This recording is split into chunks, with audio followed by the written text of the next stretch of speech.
What do you want, Connor? What now? I want lots of things, man. Okay, well, I bet you don't have an AI George Washington to talk to on your podcast. Like I don't, but I did understand that you were talking about LLMs almost immediately. Are you talking to an AI George Washington right now, or are you watching somebody else do it? No, Glenn Beck was. Oh, what a fucking dumbass. I hate that guy so fucking much. True. Are you anti-air? Well, I got content. No, do you want me to call back later? Or what? No, content me up, baby. What do you got? Okay. Wait, is it going to trigger me? So, number one, you ignoring the Epstein intel ties. What's up with that? Oh, Jesus. What am I ignoring? I mean, the video that I sent you from Chris Cappy, a trusted friend of the channel. Hold on. Why the CIA needed Jeffrey Epstein. What's the information in it? Or what about it? I'll try to be as brief as possible. Go. So, Jeffrey Epstein was he was basically the mentee of a British arms manufacturer. He started selling weapons to... I'm so sorry. I'm slightly retarded. Mentee? Mentee, the opposite of a mentor. Okay. Of a British arms manufacturer. Gotcha. Okay. So he was a mentee to a British arms manufacturer.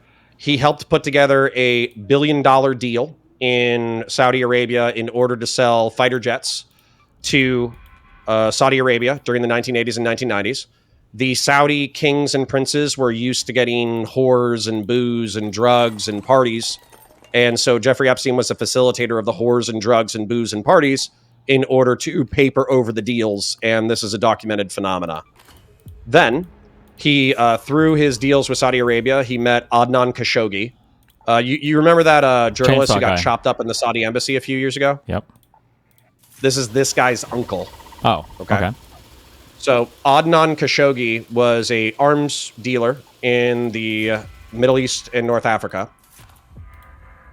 Okay, we'll fight about the Hutch thing later. Stop bitching, chat. Sorry, my chat's bitching. Stop bitching! What are they bitching about? We're gonna talk about interesting shit first. God damn. Is it your chat or is it the Queeman Logistical Infiltrators? It's my chat. My chat's bitching because they want me to fight you about Hutchinson, but I wanted to get through the Epstein stuff first. Okay.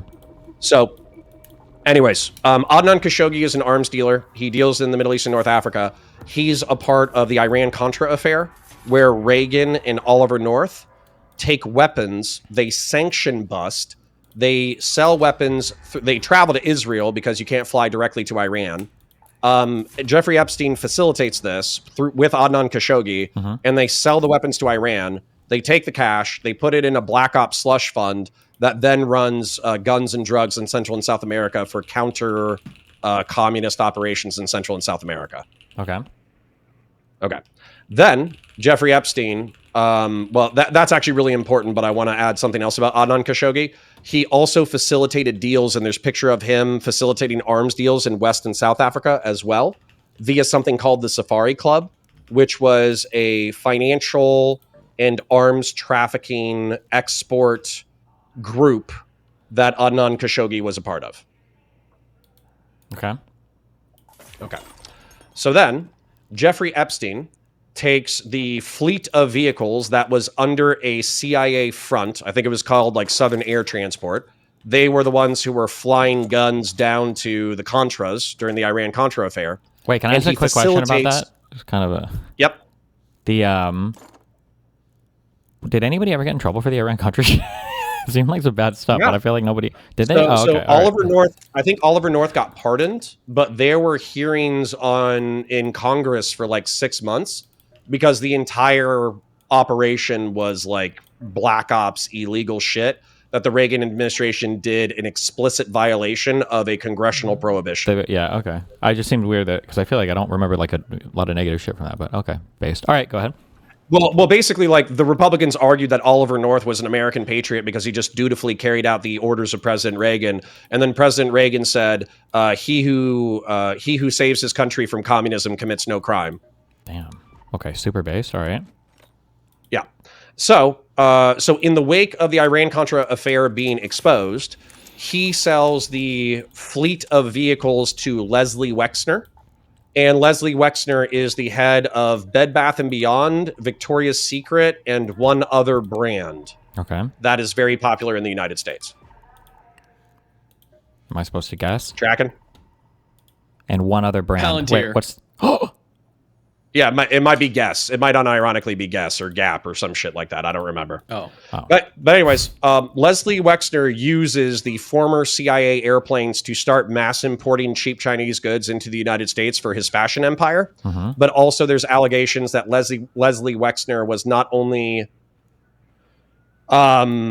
aware of Jeffrey Epstein's proclivities, but effectively allowed the airline to be used to recruit and transport underage models for Jeffrey Epstein's sexual proclivities. Okay. Not good. Okay. And Leslie Wexner was listed as a co-conspirator in the Epstein files. Okay. Okay. So then we get into the 80s, 90s, Wait. 1000s, Jeffrey Epstein. Leslie Wexner, co-conspirator? Like he was like an unindicted or an indicted co-conspirator? Unindicted co-conspirator. Okay, gotcha.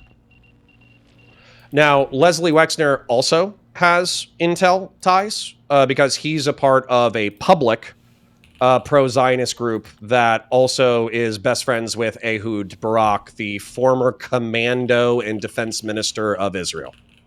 Okay. Okay. So, Jeffrey Epstein keeps molesting teenagers aged 13, I think as young as 9, allegedly, but confirmed like people who have sworn written affidavits that they were raped by Jeffrey Epstein or his friends.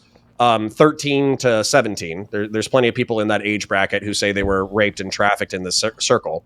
But through the 80s, 90s, and early thousands, Jeffrey Epstein is doing this with the knowledge of pretty much everybody around him, but nobody really fucks with him.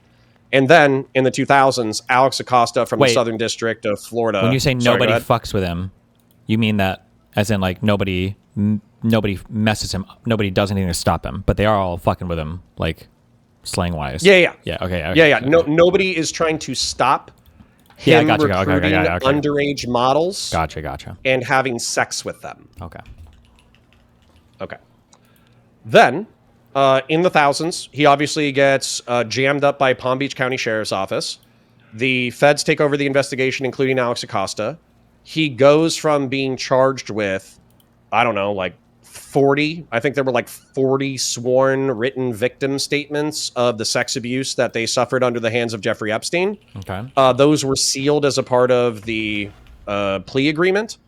And then Alex Acosta negotiated what looked like decades of potential prison time down to a year and a half of work release, slap on the wrist prison for soliciting sex from a 17-year-old prostitute. Okay. So why, considering that anybody who wasn't politically, financially, intel connected would be looking at a major public scandal and then decades in prison, why is it illogical? Why is it non-valid to believe that the federal government swept up a sex trafficking ring? I guess assuming everything you said was true and all the things are in the crimes that are alleged are true and they knew about it, then I guess they would have been, right? Okay, cool. Okay. I mean, that's the entirety of my argumentation. So even if you don't agree it's sound, or if you poke holes in the underlying evidence, as long as you're saying that if the underlying facts are true and not just mere allegations, it would be valid to infer this line of whatever, then I don't think I have a beef. Okay. Okay, moving on from the pedophilia. Gotcha. National identity and continuous cultural identity in reference to immigration with Mr. Kissen. Okay. I thought you were kind of being obtuse in the first section, and it frustrated me.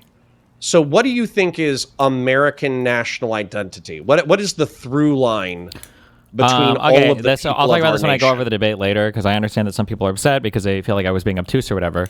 The point is not whether or not I'm obtuse, and the point, this is the thing I'm going to try to illustrate over the next few months or whatever, or harp on more. It's not that I don't think that these things exist or that you can't talk about them, but I'm merely demonstrating that the other person is not willing to or is not capable of talking about them. Like, I think there are through lines to American identity or British identity or whatever identity. I think there are all sorts of identities we can talk about, but the other person hasn't put any time or effort into thinking about it at all. And then, not to trigger anybody, but a lot of it is just racism. And the fact that, in my opinion, that somebody is unwilling or unable to actually like bring up, any examples of. So I think I asked Constantine, what are some examples of like British culture or identity that have remained constant over the last like 30, 40, 50 years? My guess is there are probably answers to that. I could probably find some for American identity if I thought about it. So I'm sure there are answers to that, but he didn't have any. And that makes me wonder, well, what identity are you seeking to protect? Or what identity are you worried that's being threatened if you don't have an answer to that? That's the only point that I'm making in that conversation. I know that people are thinking that like, oh, you're being obtuse, but like if the person is not capable of engaging even at that level or can't get through that part of the simple conversation because they've never engaged with it before, then I don't want to have the latter conversation. It'll come off as me sounding obtuse, but it's just I just don't think the person is capable or is willing to or able to have that conversation. They can't even lay out that early part. Yeah. But in Konstantin Kissin's case, I don't think it's racism. You know what I think it is? Pro-Russianism. Islamophobia. So not as an Islamophobe. I don't. So Islamophobia. That's what he brought up. I know. That's what he brought up. Whenever you ask for, I'm aware of this. But whenever you ask for shit. Sorry, real quick. Just let me lay it out. Okay. Real briefly. Whenever you brought up what about recent immigrants is incompatible with British identity, he brought up rape gangs, and he brought up. I don't even know if he brought up a jihadist terrorism. He brought up jihadist terrorism and rape gangs. Those were his two examples. Sure. Okay. Yeah, so it's not racist. He probably doesn't like. I understand I understand that he brought those up now, but like in the United Kingdom, there's a lot of and a lot of Western Europe. There's a lot of like anti-Eastern European feelings as well, like for the Poles, Latvians, Lithuanians. Yeah. They're the Mexicans of Europe. So the idea, I don't think it's just Islamophobia. Maybe you wouldn't even say just racism. Maybe you could say like it's xenophobia or something else. Ethnic bigotry. Yeah. There's a guy around this corner, Moon. I'm hit him once. I don't know where he's at. Oh, twice.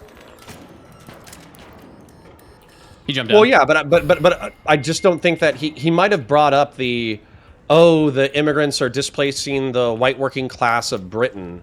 But I would say the major examples that he brought up about cultural incompatibility. Yeah. And he also did talk about like mass immigration. Sorry, go ahead. Hold on, give me 1 second. Tell me, this guy's gonna come around and shoot me. Okay, hold on. Killing one guy. Heal and shield. Heal and shield. Healing and shield. You had a shotgun? Yep.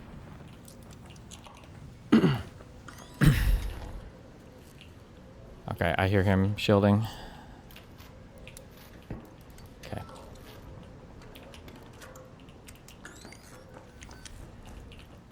I'm holding this corner.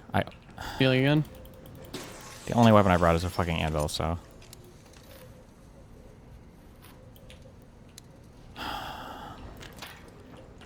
Okay. Do you want to, Yeah, we can go. I don't think I can win this. Jumping down. Good luck.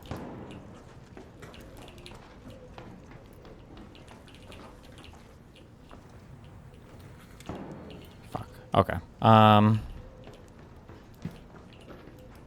Okay, fuck it. I'm ditching this building. Fuck that. Okay, sorry. Okay, I'm here. Okay, so yeah, I was saying there's different types of. Oh, nice. I'm leaving. Wait, I'm leaving. No, I'm not leaving. Go fight. Hit him once, twice. Dead. Easy. I think his partner died. Good job. Okay, now I'm here. Ah! Okay, I'll grab like half. You can grab the other half. Okay, now I'm here.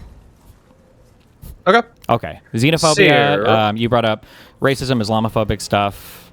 Yeah, I agree that there's some Islamophobia as well, but.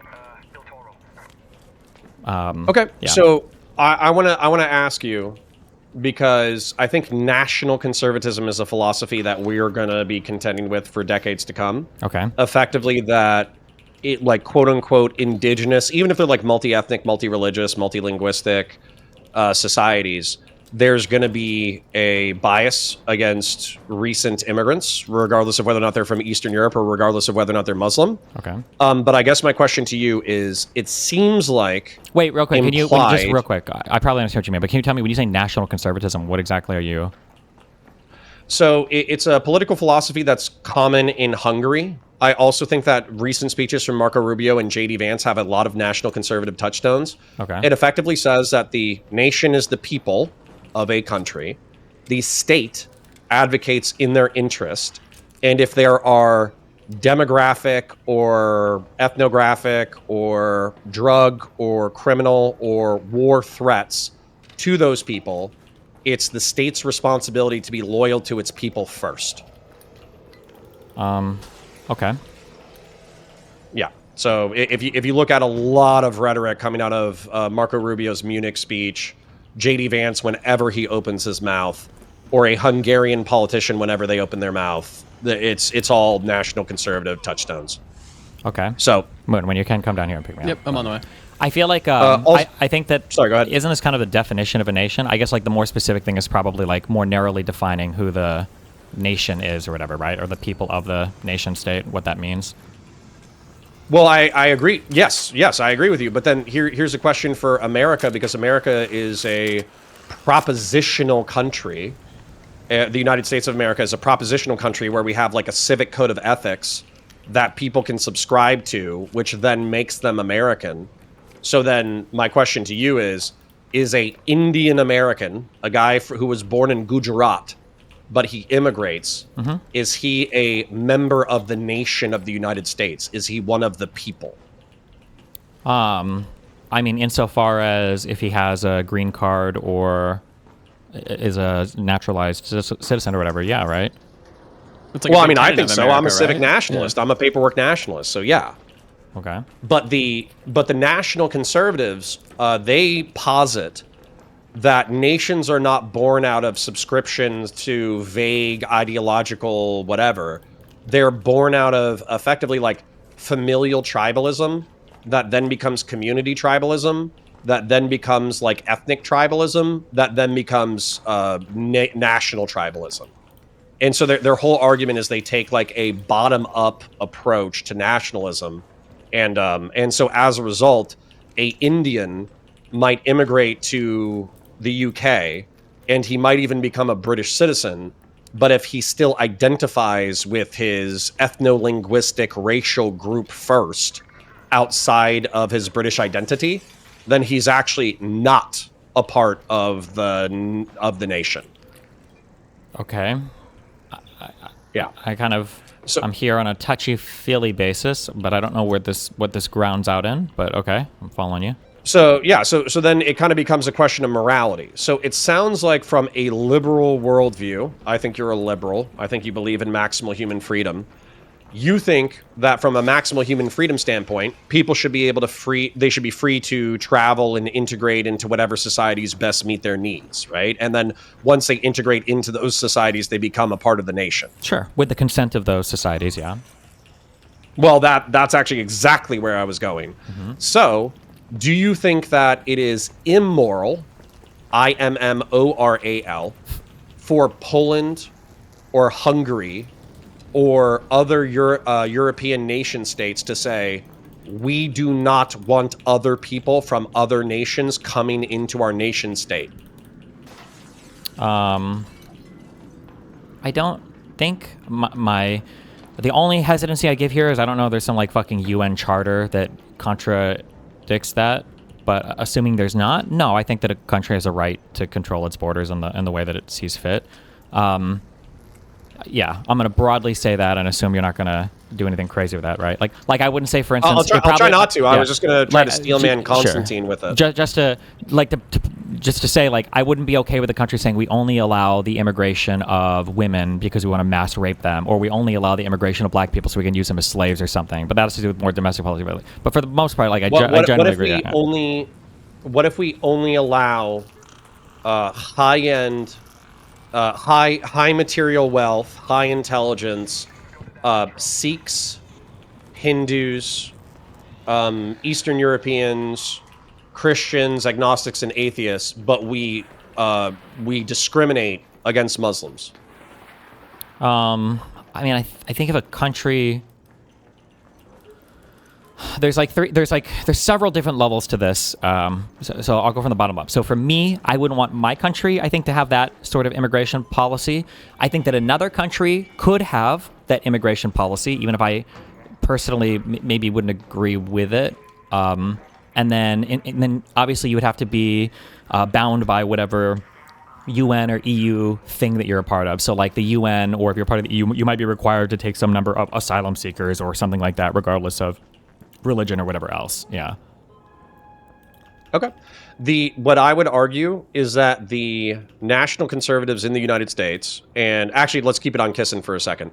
So with Konstantin Kisin, my argument is that he thinks there's not only nothing wrong with a ethno-linguistic religious group advocating its self-interest when it comes to immigration policy, but he would view the neoliberal economic opening of the border to the Middle East and North Africa within the past 50 years, but particularly accelerated in the past 20. He would view that as a bad state of affairs that threatens the national identity of Britain and therefore needs to be at minimum slowed, ideally stopped, at maximum reversed. Okay. So I just want to say real quick, this is a conversation that I'm having with you, where you are representing to me what you feel like, I guess like a conservative nationalist would think. I don't accept that this is what Konstantin's position is, because if this was, he should have expressed that to me. So fuck him. But I will engage with the conversation. I just want to make that clear real quick. Sure. Let me grab Red Bull quick too. Give me like 3.5 seconds. Yep. Hi, Moody Booty. How's it going? How are you now? You see Chrissy Gnome's out? Yeah, somebody said that. Yeah, Somebody just said got that fired. Gnome just Or got moved. fired. Yeah, they're saying she's moving to, like, I don't know, special envoy to Project Spearhead or whatever. It's a lateral move. Yeah.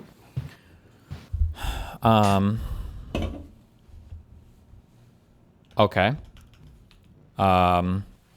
Okay. What do you? Okay. So I understand kind of the position that you've put out. It's still a bit nebulous, and I have reasons to believe why I don't think this is the genuine position of a lot of these other people. But go ahead. Well, I Or where think do you it's want to go from here? Yeah. I think it's actually a through line for J.D. Vance, Marco Rubio, and Nick Fuentes. I think this ideology is seizing the right at this point. So the reason why I would say this is because J.D. Vance, well, hold on, I should start with Marco Rubio. Marco Rubio probably believes that every American of good faith is a member of the national body of the United States. But he did a lot of like what I would consider dog whistling at the Munich speech, where he was talking about how important Christian and Northern European identity was to the relationship between the United States and America. Did you watch that at all? I believe I did. We watched all of Marco Rubio's thing, right? I think so. Yeah. Yeah, so I would view that as like a hybridization of the national conservative philosophy, along with like a neoconservative, war hawk, pro-liberal democratic perspective. However, I think when I see J.D. Vance arguing against the immigration of Central and South Americans, he's applying a national conservative lens where he's saying Central and South Americans, because they're Native Americans mixed with Afro-Caribbeans, mixed with Spanish colonizers, they are not a part of the same national identity as Northern Europeans, and therefore they should be, at minimum, no longer allowed to mass immigrate into the United States. Okay. Okay.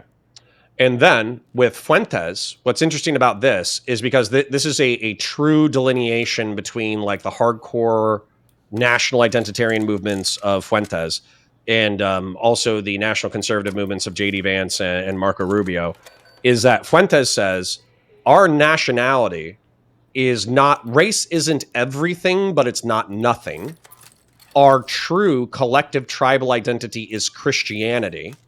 The Sikhs and the Hindus and all those people, though those are not part of our tribe, which is why we don't want H-1B visas or whatever. And then they also say that Jews are a co-opting national identity that travels the world in order to manipulate all the states of the world in order to advocate in the interest of the nation state of Israel. So when you're dealing with a Jewish Zionist who lives in America and is an American citizen, Ben Shapiro can claim to be a United States citizen all he wants. What he truly is a member of the nation state of Israel because he consistently advocates for it, sometimes to the detriment of his host country. Okay. Yeah, I'm just being descriptive. So I guess right here. So here, wait. The reason why I got frustrated. So this is my. Sorry, go ahead. This is my frustration with these types of ideas. Also, wait. I'm sorry. Real quick. Hold on. When I say, I'm gonna say now, and when I say now, I want you to say now at the exact same time when you hear me say now. Okay. Ready? Mm-hmm. Okay. 1, 2, 3. Now. Now. Okay. There's a lot of latency between us. I don't know why. It's like 1.5 or 2 seconds. I don't know why. But do you want me to call back? Hang up, call back? It's probably not a big deal. I just noticed it. It's just because sometimes we talk over each other, but that's okay. I think the big issue that I have is that I feel like a lot of these topics are interesting. Okay, this is a complaint I've had for years, right? And I'm going to repeat it now. I think there are a lot of topics here that are interesting to chat about that you could really get into, but people are either unwilling, too scared, haven't done the time to actually think them through, or are using them as placeholders for other either more insidious beliefs or beliefs that they feel like aren't publicly palatable. So let me give you an example. When you talk about like a national, like quote unquote ethnic identity or something like that, I think that there are a lot of reasons why in the United States we kind of immediately write off some of these things as legitimate beliefs. So for instance, the first thing is that one, we don't really have, like we have kind of like a weak ethnic identity from our European roots, but like not really, it's not as strong a thing as Americans want it to be, or as whatever far right or neo-Nazi people want it to be, which is why we use such collective words like white and black and brown, as opposed to Europeans that differentiate along national ethnic identities much more granularly.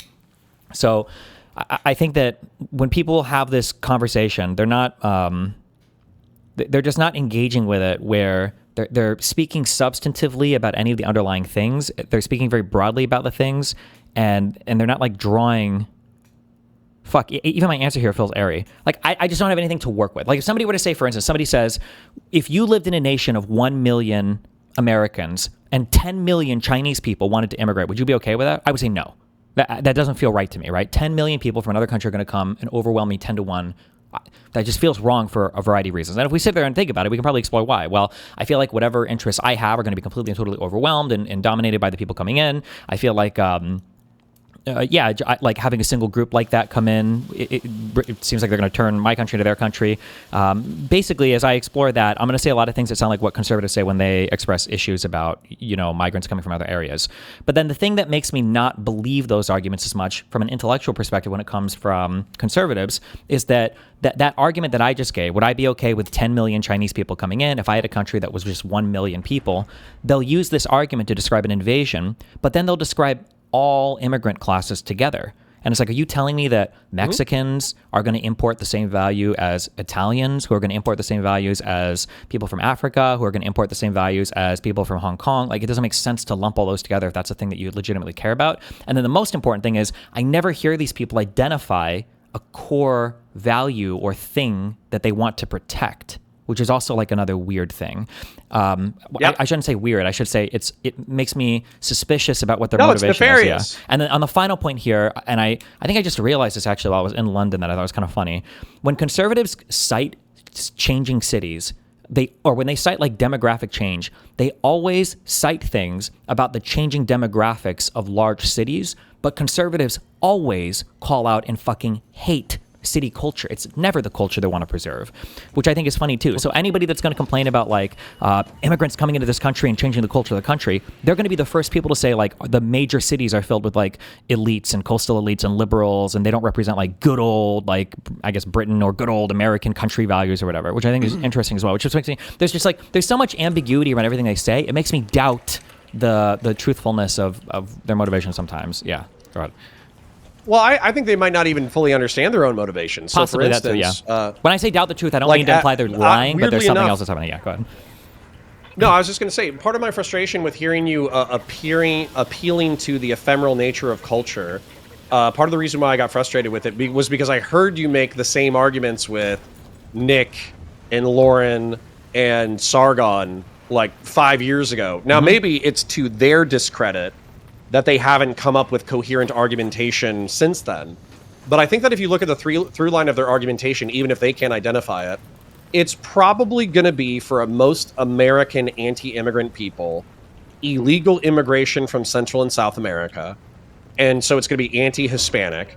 And then if you look at the through line for Europeans, it's largely going to be Middle Eastern and North African. Now, of course, you're right that there is some Eastern European resentment, but I don't hear about the Eastern European resentment anywhere near as much as I hear about resentment from Middle East and North Africa.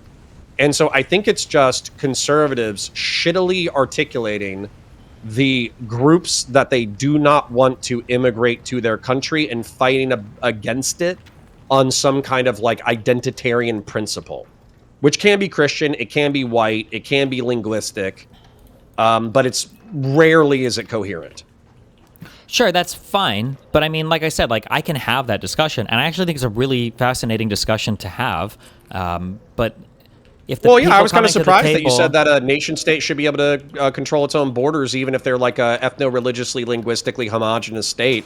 I'm not that surprised, but obviously, like lefties are going to hate you because they're going to say you're giving the case for Israel and Poland to discriminate against potential immigrants. Sure, but I mean, like the thing that we don't have to consider as Americans is that our stuff is never under threat ever. Like we always are in the dominant position there because our country is so huge. We have so many fucking people, right? And I think that it's kind of it's a little bit of a position of privilege that we speak from. It's kind of like when I asked Hassan or whatever, I was like, do you think it's unethical for a woman to like call the cops if somebody is like following her, like stalking her on her way home, but it's like a minority and so maybe they'll get deported? Do you think it would be unethical for the woman to call the cops? And Hassan's answer was, well, I wouldn't call the cops. It's like, well, yeah, you're a 6'4" jack dude who probably isn't worried about. Yeah, that's true. Actually, he would definitely call the cops.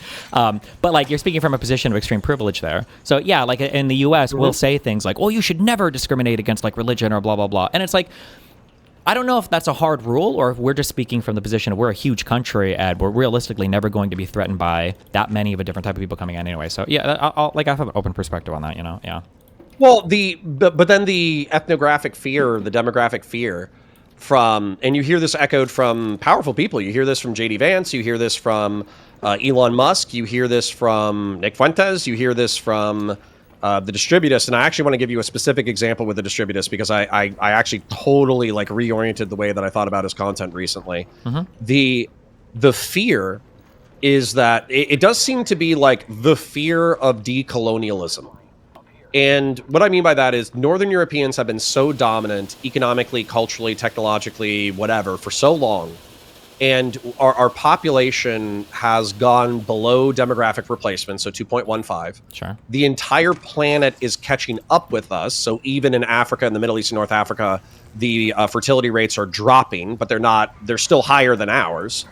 And so the fear is if we have a fuckload, if we're a plurality, and the Hispanic plurality is as large as the Northern European English-speaking plurality, and then black folk are hostile to whites, and the Jews and the Asians, the Asians are probably honorary whites, but then the Jews are split between hostile to whites and honorary whites, then is there going to be this like revenge and or dominance of the Northern Europeans by the people they previously dominated? Sure. I hear that, but I'm not fully convinced that would happen in that way. I don't think all the other groups would like unite against the whites like that.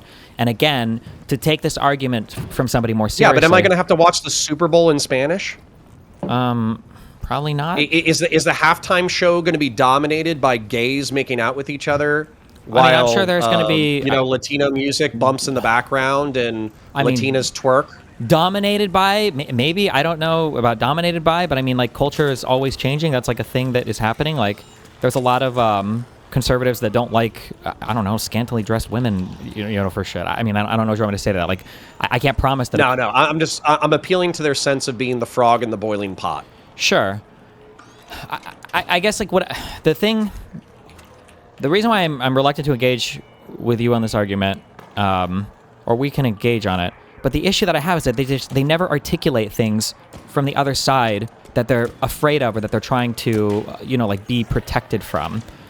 I think that the language thing is actually somewhat legitimate. Like, I'm actually not fully opposed to the concept of having, like, language requirements for the United States. Like, I don't know do you have to speak English to immigrate? I'm actually not sure 100% if that's the case or not.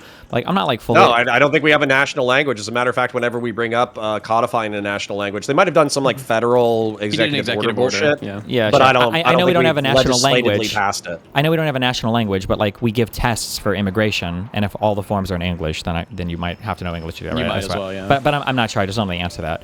But the issue is just that I never hear, it feels like it's a position of fear that these people are speaking from, or fear mongering, rather than an intelligent, thought out position that they're reasoning from, which makes me. Well, this is why I'm a Latino futurist. I think that the great civilizations of the Northern Europeans and the swarthy sexual Latins need to synthesize into a semi-coherent culture that takes the best of both worlds and combines them into not a monoculture, but a synthesized culture. I'm a Latino futurist. Mm-hmm. But the truth is that, like, I see the... Yeah. What's that? Apparently Christy Noma's gone. Rip. Woohoo! She's Somebody, I thought Moody said that it was a lateral move. He wasn't here. She's now working for, like, the special envoy for Project Southern Spear or whatever. I don't know what the fuck that means, but it doesn't sound like a cabinet level position to me, so that would be a significant downgrade. But okay, go ahead. Yeah. Well, all I was going to say is that, like, I feel like these people are on a fool's errand. I think Nick Fuentes is on a fool's errand because not only do the demographics not bode well for the how would I say this, like, the division of the tribes, but then not just that, but it seems like everybody else is going into the same direction we are as far as, like, dropping below fertility or demographic replacement rates. And then it also seems that, like, even Hungary and Russia have done massive pro-fertility programs and tax incentives. Mm-hmm. And as far as I can tell, they had, like, a baby bump that moved it like 0.2 or 0.5, but it not even 0.02 or yeah, 0.05. 0.5 would be significant, but yeah, much more. Yeah, not 0.5, 0.02, 0.05. And then as soon as they ended the programs, the baby bump disappeared. Sure. So it seems like this is just the way that it is. So for me, Nick Fuentes is fighting, he's basically jousting windmills, because the era of, like, Northern European, I don't even know what to call it, but, like, explosive demographic growth, it just seems to be over. Okay. Yeah, so you might as well get along with your normie, swarthy neighbors because they're not going anywhere. Sure. Okay, wait. So what exactly is the point of this conversation? Like, I know I can steelman a version of what they might be arguing about. I don't generally care to, and I'm never going to do it in a debate with them. But yeah, I guess the argument. Yeah, the argument is that there's a real fear that I think Konstantin Kisin was not articulating well, but was pointing at, which is when you bring in broad swaths of people from a rival culture or tribe, they're going to fundamentally change the national identity. And then Americans are in a you and I think, are both civic nationalist. So we don't really care if somebody's from a different ethnography or religion, as long as they subscribe to American ideals. I don't even know if you put that on there. Again, this is why this conversation is nebulous to me. When you say, like, a large number of people brought in will change our identity, any number of people brought in will change an identity, right? That's true. Well, maybe not one person, right? But, like, immigrants will change the identity for sure. Every kind of import will change an identity. Like, it could be an import of goods and services. It could be an import of entertainment or TV. It could be, like, any type of thing will change an identity. But the question is, like, one is, what is the identity now, which I never hear them articulate, and then two, what is the identity of the people coming in that you're afraid of, which I also never really hear them articulate. And then 3 is, what would you like the identity to be?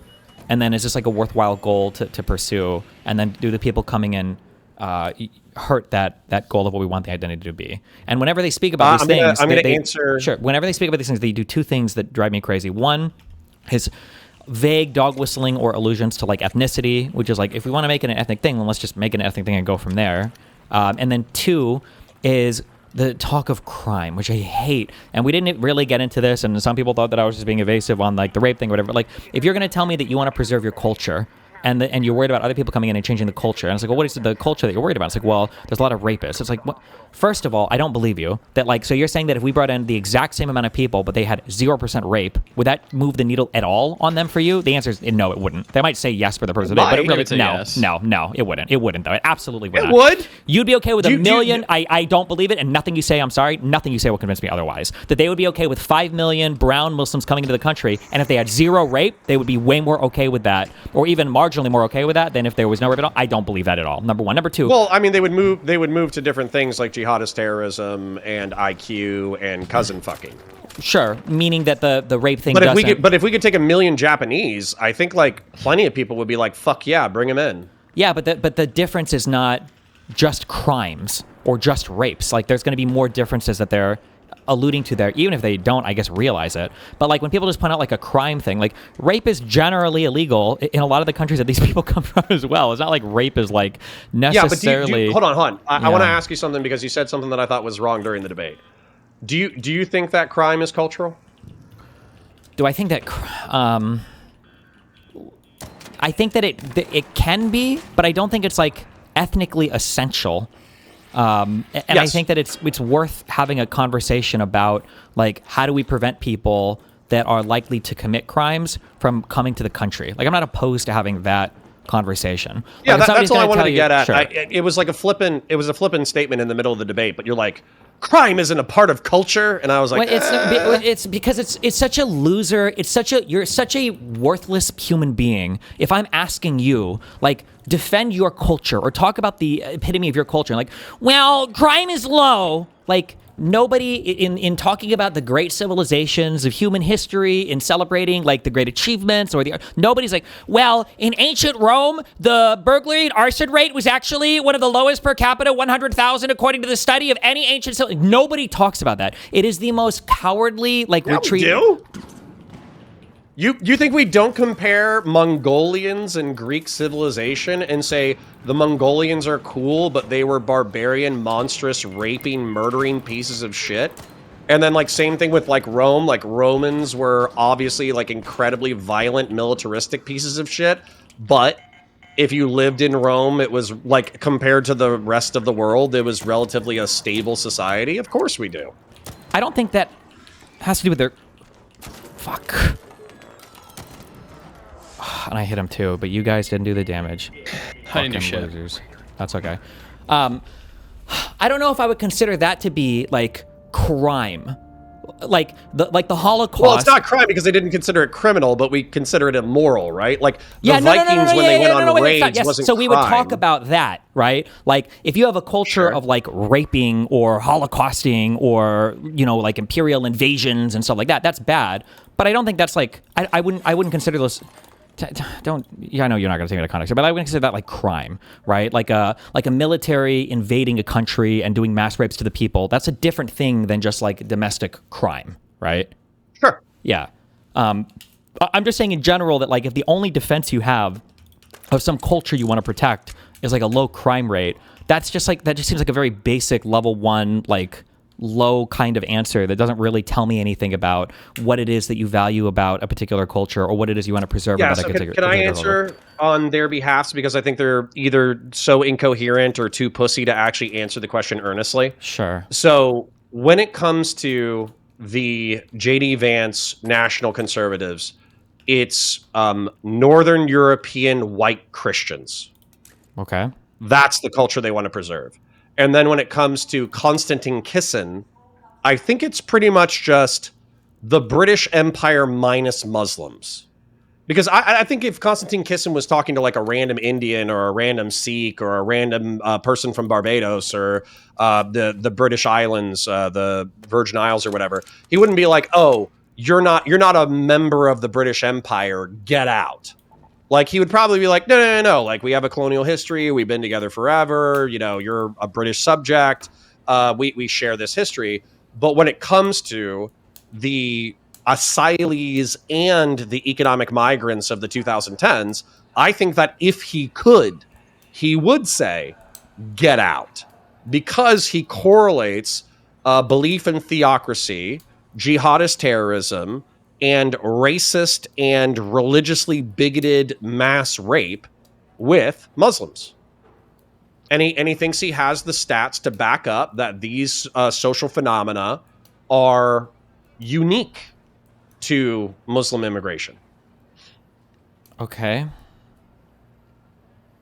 Do you think that? I mean, that's it. I'm just being Do descriptive. you think that if 5 million? I'm thinking that that's what he's pointing at. You were saying the national Do you think if conservatives 5 never tell you who they are allied against, and I just told you. Do you think that if 5 million, I just don't believe, he should be able to express this in a conversation. So it's very irritating to have a proxy conversation. I know, this is why I think I should be a bigger creator, because I can articulate these ideas better than he can, and he's a multimillionaire, and I'm over here. Yeah, but the issue is I don't think he genuinely But has these ideas. I think he's just stoking xenophobic fears because he gets money for it, or because he's so traumatized by being attacked from woke scolds or whatever that now his whole political identity is wrapped up in this stoking fears and tensions thing.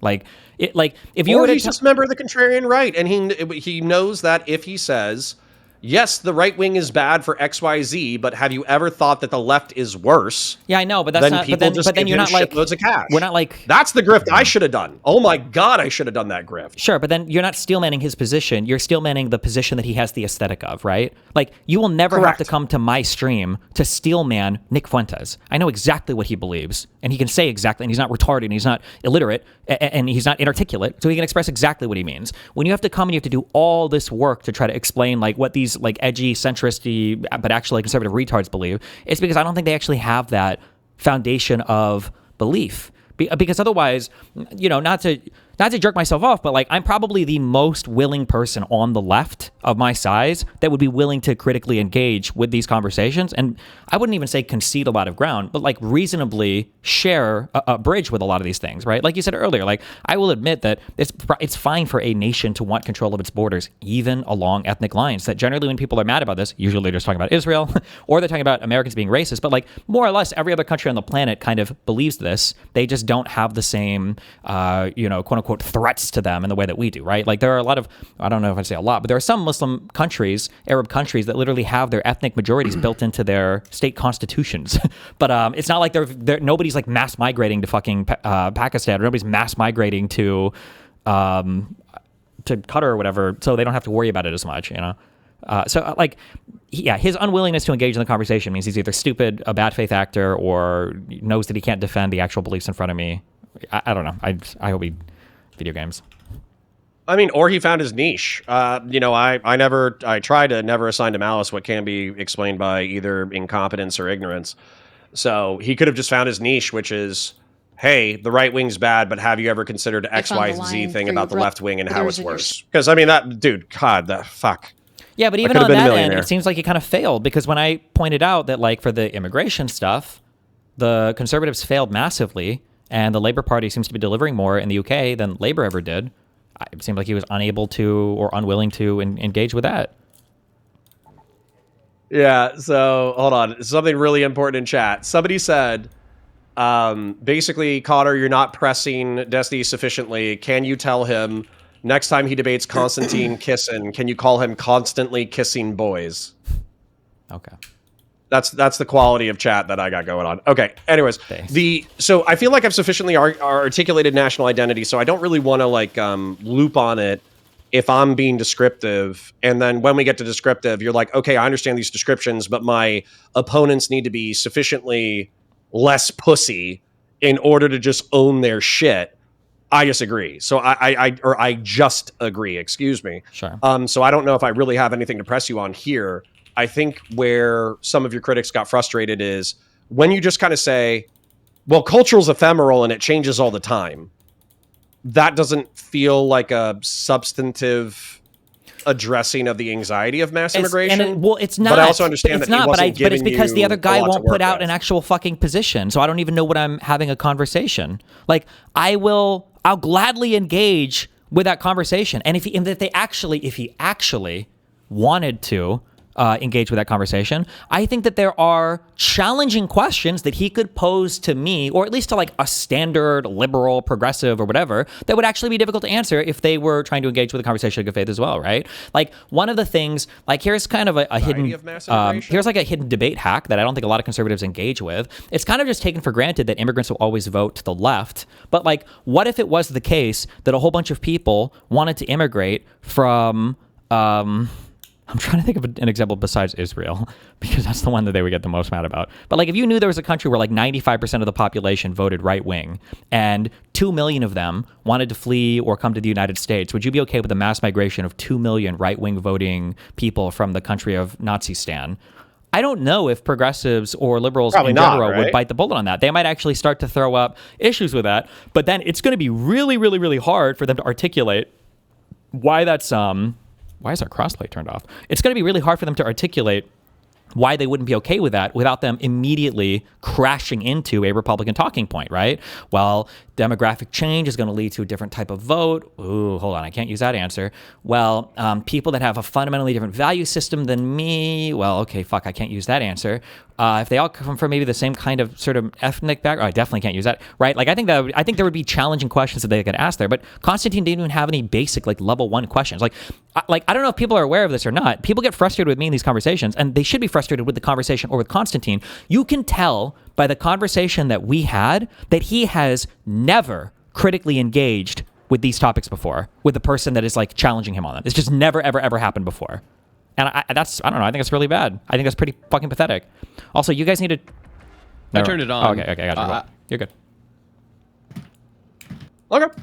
I mean, I'm good with that. Yeah, I think that the quality of your interlocutors, if they're making vague dog whistles to national conservatism or anti-mass immigration fears, they need to be able to articulate what they want to preserve and what they're fighting against. I mean, I agree with that summarization. So the last topic that I really had to talk to you about, unless you have anything else that you want to share in reference to that topic, is I got a quick question, I guess, on the previous topic. Steve said that like immigrants who immigrate here are more likely, or I think he said that they're almost certainly to vote Dem. Is that still the case with like Hispanics? Because I know that we were having like a thing of like the Catholics wanting to vote like very Republican, and like in the 2020, I guess 4 elections, they overwhelmingly voted Republican, the Hispanics specifically. They broke for Republicans disproportionately, but I still think it was like a plurality. I still think it was like 60% Democrat, 70% Democrat. So they broke. But I think normally Republicans are getting between like 10 and 20%, and Trump got like between 30 and 40. Yeah, so it was like 50 or 60. I guess I was wrong. Yeah, it was massive gains that they made. So a majority of Hispanic men, 54%, apparently voted for Trump, but 37% of Hispanic women voted for Trump. So maybe 43 or whatever altogether. So big gains, but still not a majority of them. Yeah. Which is interesting because his platform, I guess, was like literally like get rid of the illegals, but I guess it's crab bucket mentality. When it comes to immigrants, we'll talk to watch any of the disappointed people, and they were like, "No, I thought he was just talking about the criminals." That's it. That's like it. Every single Hispanic person just thought that he was only going after the bad hombres and not against their cousin or uncle. Sure. All right. What? Anything else on Hispanics? Comfort again. Wait, are you Valor Media Network in your chat? Yeah. Oh, okay. Why do you keep screaming, lobotomize my balls? Are you okay? No, not lobotomize your balls. My chat. Okay. So earlier today, I was going harder about our next topic in reference to you being like black pill and Fed posting about like, current political developments. And so I was yelling at my chat about them being black pilled and Fed posting about current political trends. And then they got mad at me. And then I yelled at them. And then I had them come on. And then they said, go on to Destiny's stream and yell at him about this. And I was like, okay. But then I started talking to you about national identity and the Epstein Guy in files. the pharmacy.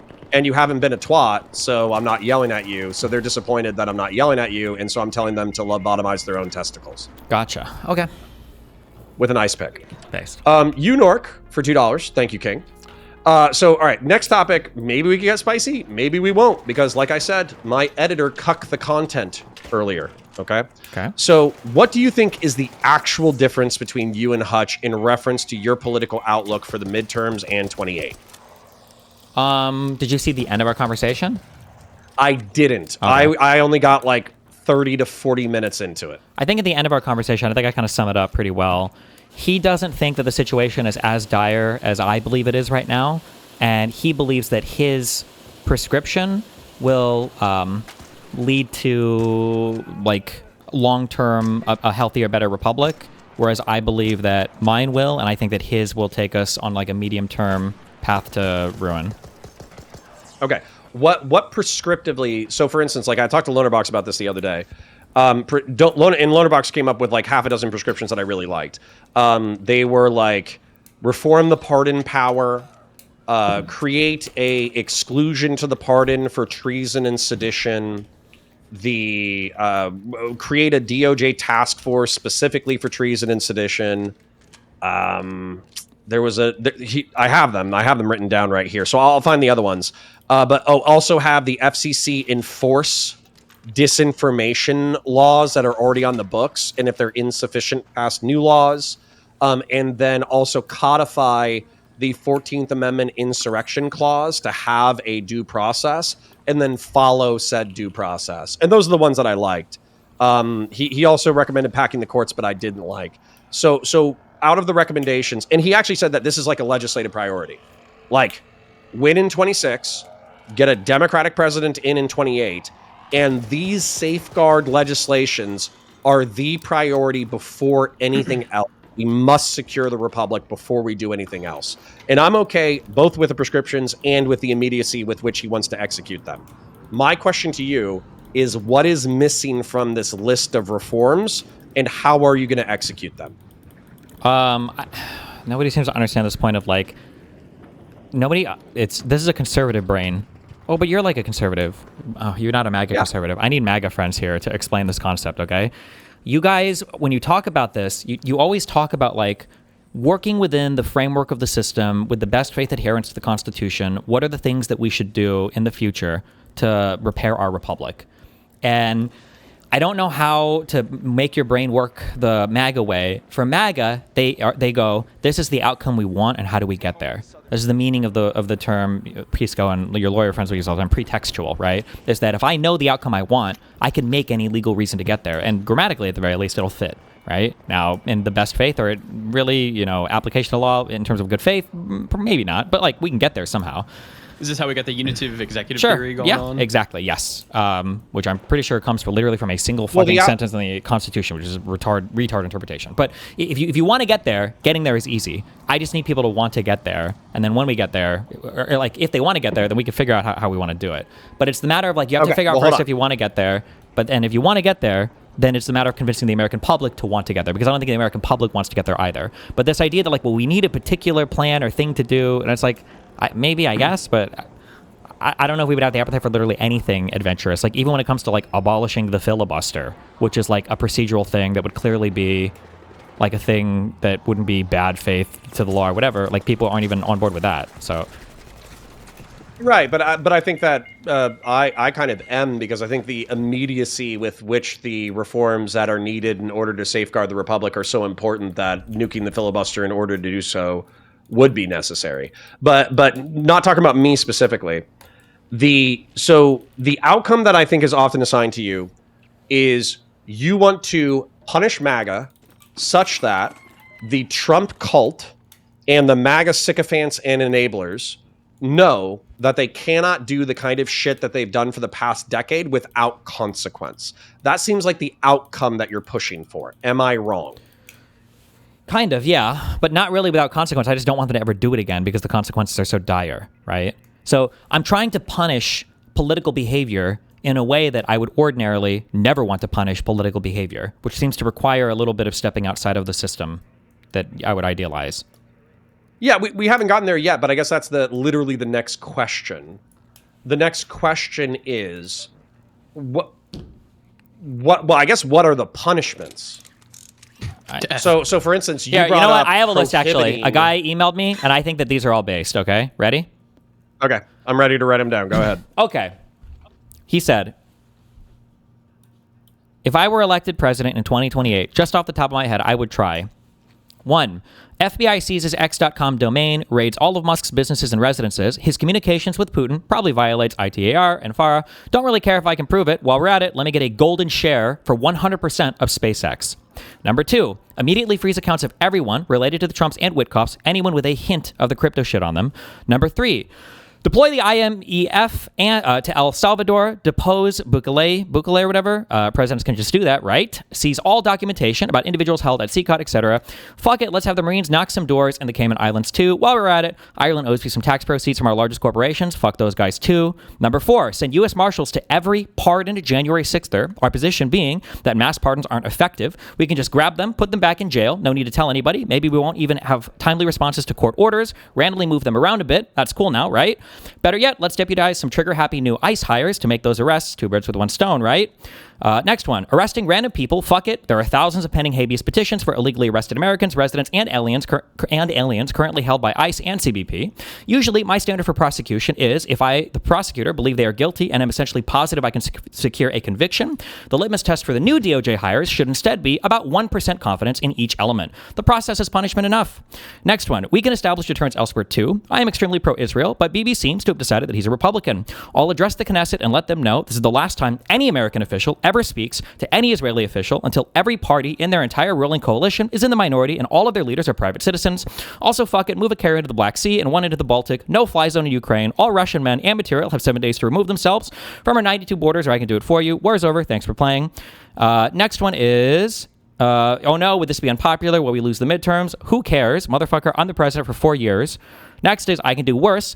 I can say, let's have an ICE training with all personnel in D.C., and then we can divert the planes to Guantanamo. Phones in the bags, boys. I can invite Pam Bondi to the Oval Office and video games with a hammer.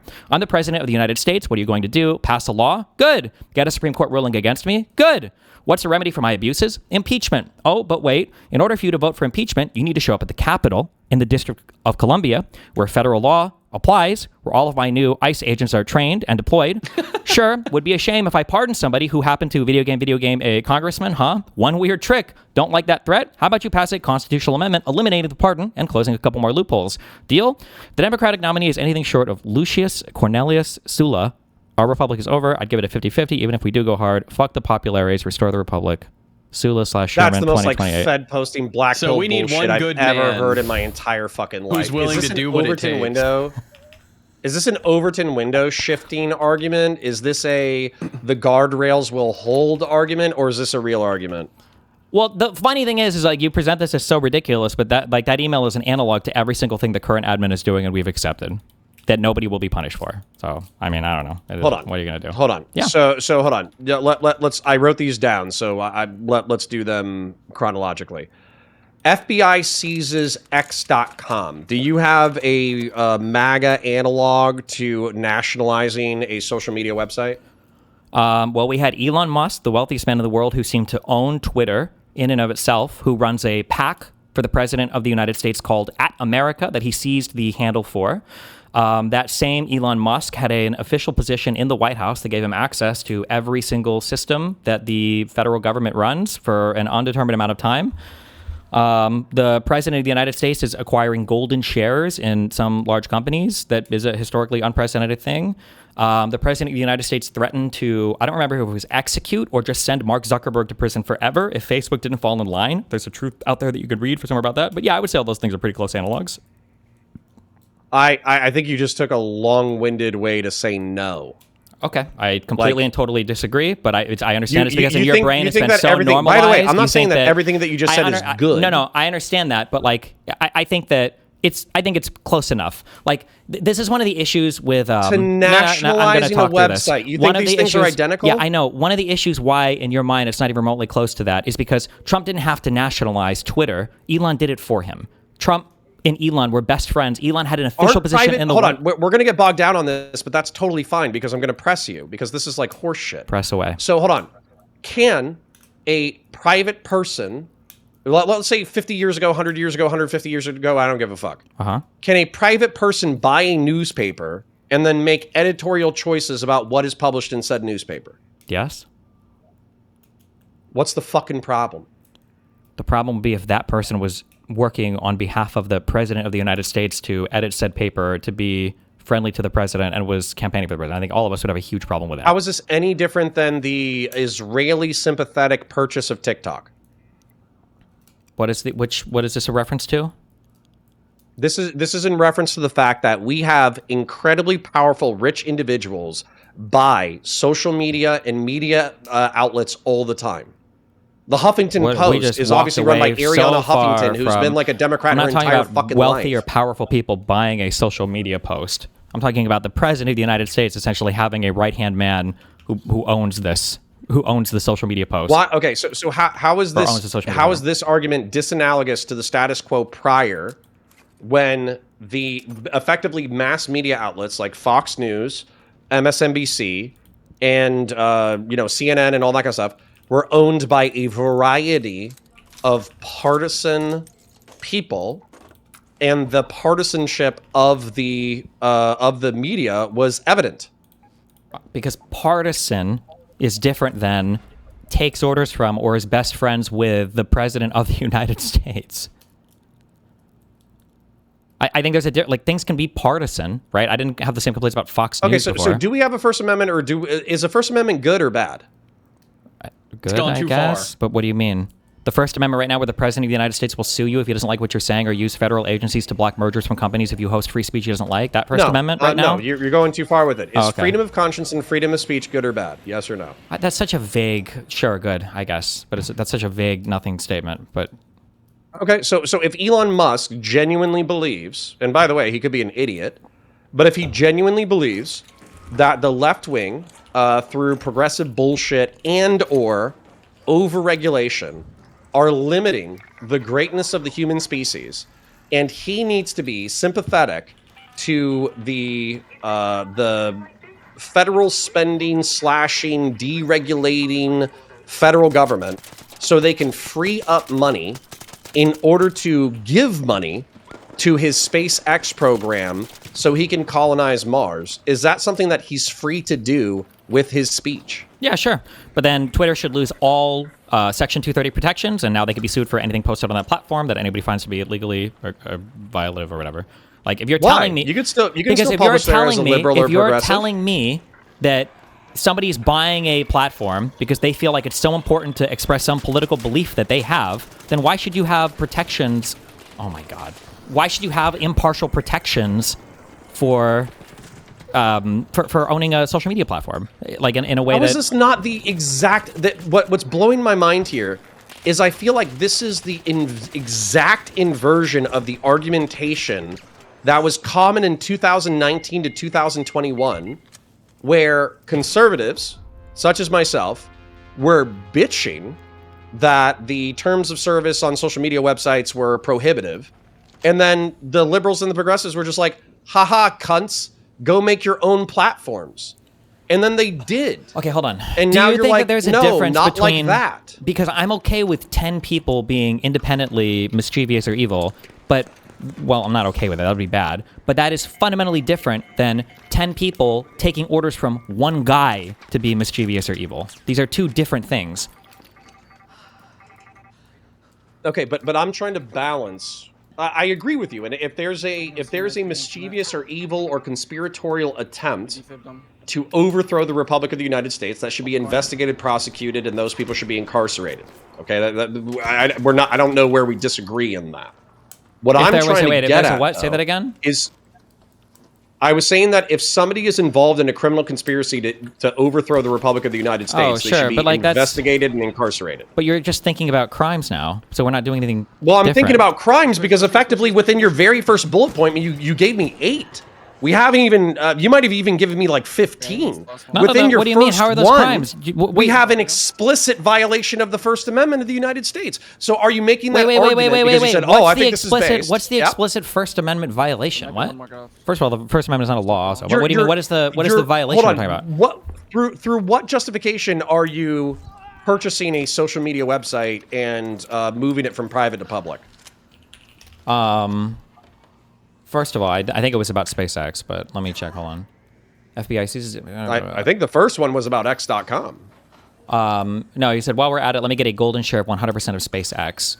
But there was one before that. Well, the FBI seizes the X.com domain, raids all of Musk's businesses and residences, his communications with Putin, probably violates IDAR and FARA, but I don't care about it. Or FARA, sorry. Okay, so hold on. There's things in there that I like.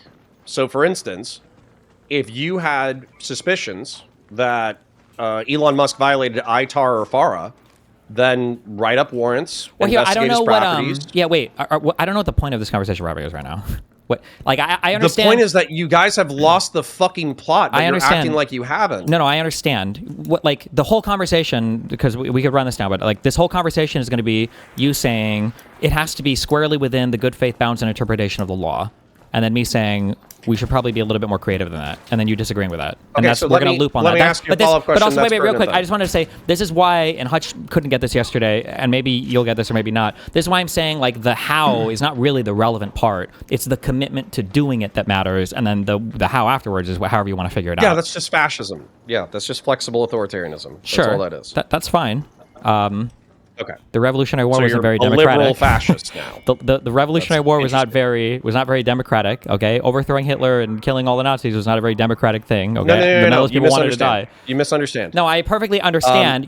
I understand. You're saying that like no, we have to you remain misunderstand within my point about fascism. Okay, go ahead, tell me. I don't give a fuck about violence. I know. Righteous violence is amazing. Okay. Yeah, I know. Fucking love righteous violence. Okay. Flexible authoritarianism has nothing to do with violence. Okay. Flexible authoritarianism has to do with the fact that you achieve power however possible, then you do whatever's necessary in order to maintain power. Mm-hmm. And that sounds like what you're advocating for. Okay. You're advocating for throwing out the system and making up the rules as you go. And so I need to ask you a pertinent question because you're saying like, oh, I don't want to loop on this bullshit. Okay, let's not loop.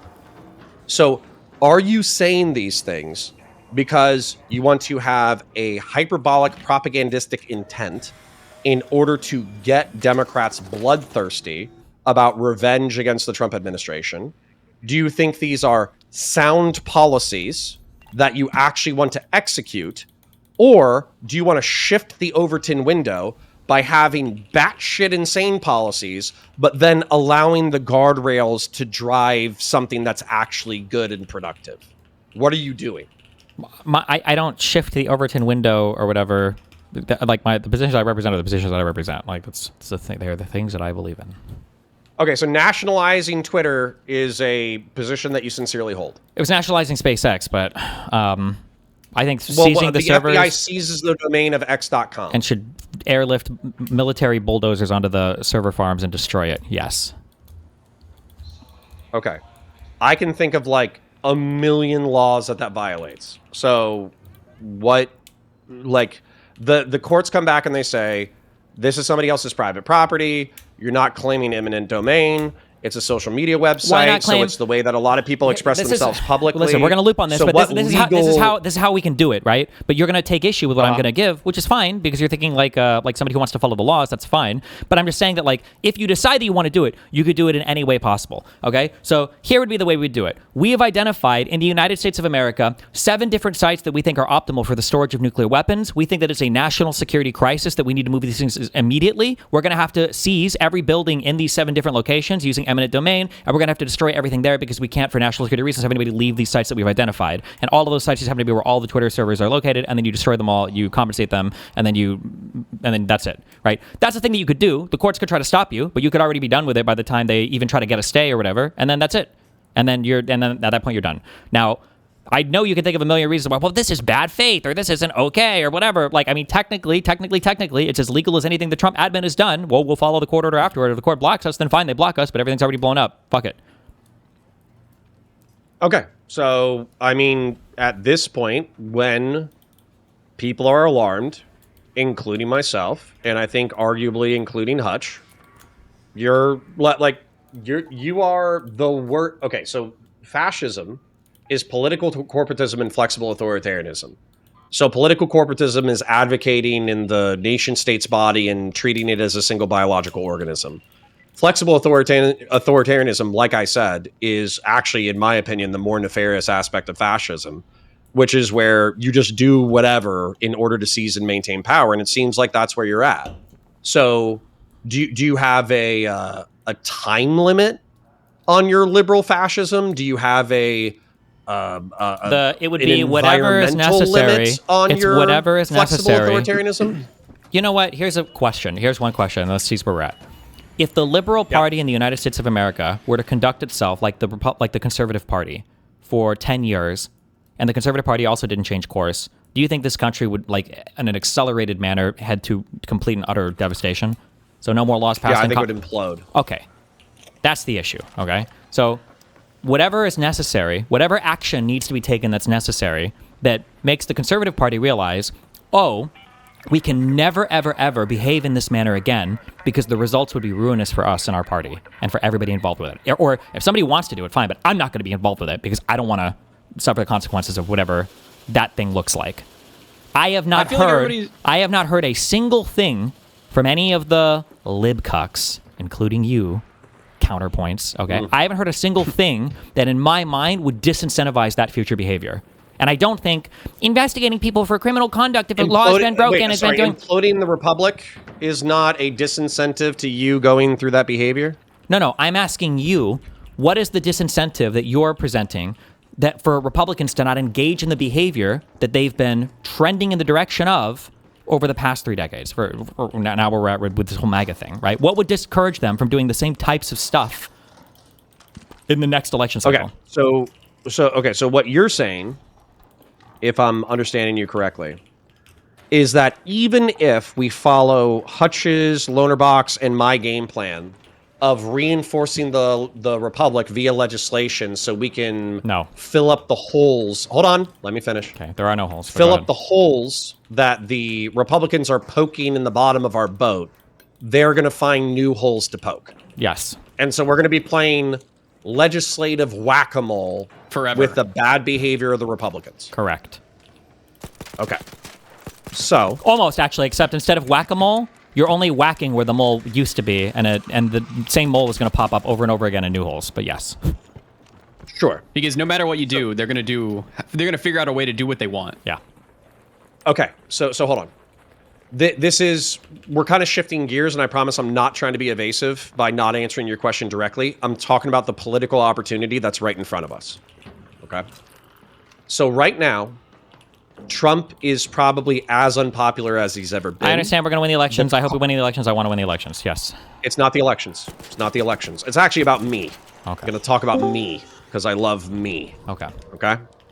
So the rhinos, the neocons, the people who have been pushed to the sides of the party, the same way that Nick Fuentes is salivating over an imploded Republican Party, that way they can seize more market share of the zeitgeist of the Republicans, is the way that I am salivating over the current political developments.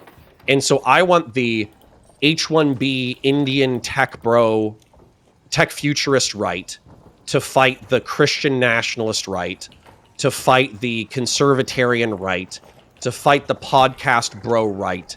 And I want them to implode under the weight of the fact that they deferred all of their authority to a pedophile who swept for his own pedophilia using the organs of the state. And in the chaos and destruction of the imploded Republican Party, I want my version of republicanism to seize as much market share as possible and try to beat the Trump cult into the corner. That's what I want. And I think that opportunity is particularly available in the next 3 years. That's cool. I understand that you might feel that way. I totally disagree, and I don't think there's any reason to think that what you're saying will ever happen. I don't know why anybody would ever conduct themselves... How much of the country is in the Trump cult, Stephen? Total population. Not much. Give me a guess. What do you mean by Trump cult? Like, we'll literally follow Trump to the end of the earth and do whatever? I don't know, probably like 20... No. One of the things that pissed me off about your conversation is you said, oh, well, if half the country is already against us anyways, then I don't understand where the hope is coming from. I was talking about half the voting. I understand that not the entire population votes, and it's, It's 1/3, 1/3, 1/3, sure. Right? 1/3 doesn't vote, 1/3 vaguely votes left, 1/3 votes vaguely right. Mm-hmm. Okay? And then the Trump cult is one of 6 factions of the MAGA movement. Okay. So yeah. So if the Trump cult, if the most like, if the Nazis in Germany are the most powerful faction, but they represent 10 to 20% of the population, then why is it like unforeseeable that the other factions could profit from their loss? Because they can, but the issue is going to be when it comes time to run a campaign for 2028 or 2032, Republicans are going to look at what the most effective strategy is for running their campaigns. And then when they're in power, they're going to look at the most effective ways to manage their power. And they're going to look at how Trump did it in 2024, and they're going to say, why shouldn't we just do all of that stuff again? And you're not going to have an answer. Because you're going to stomp their guts out in 26 and 28.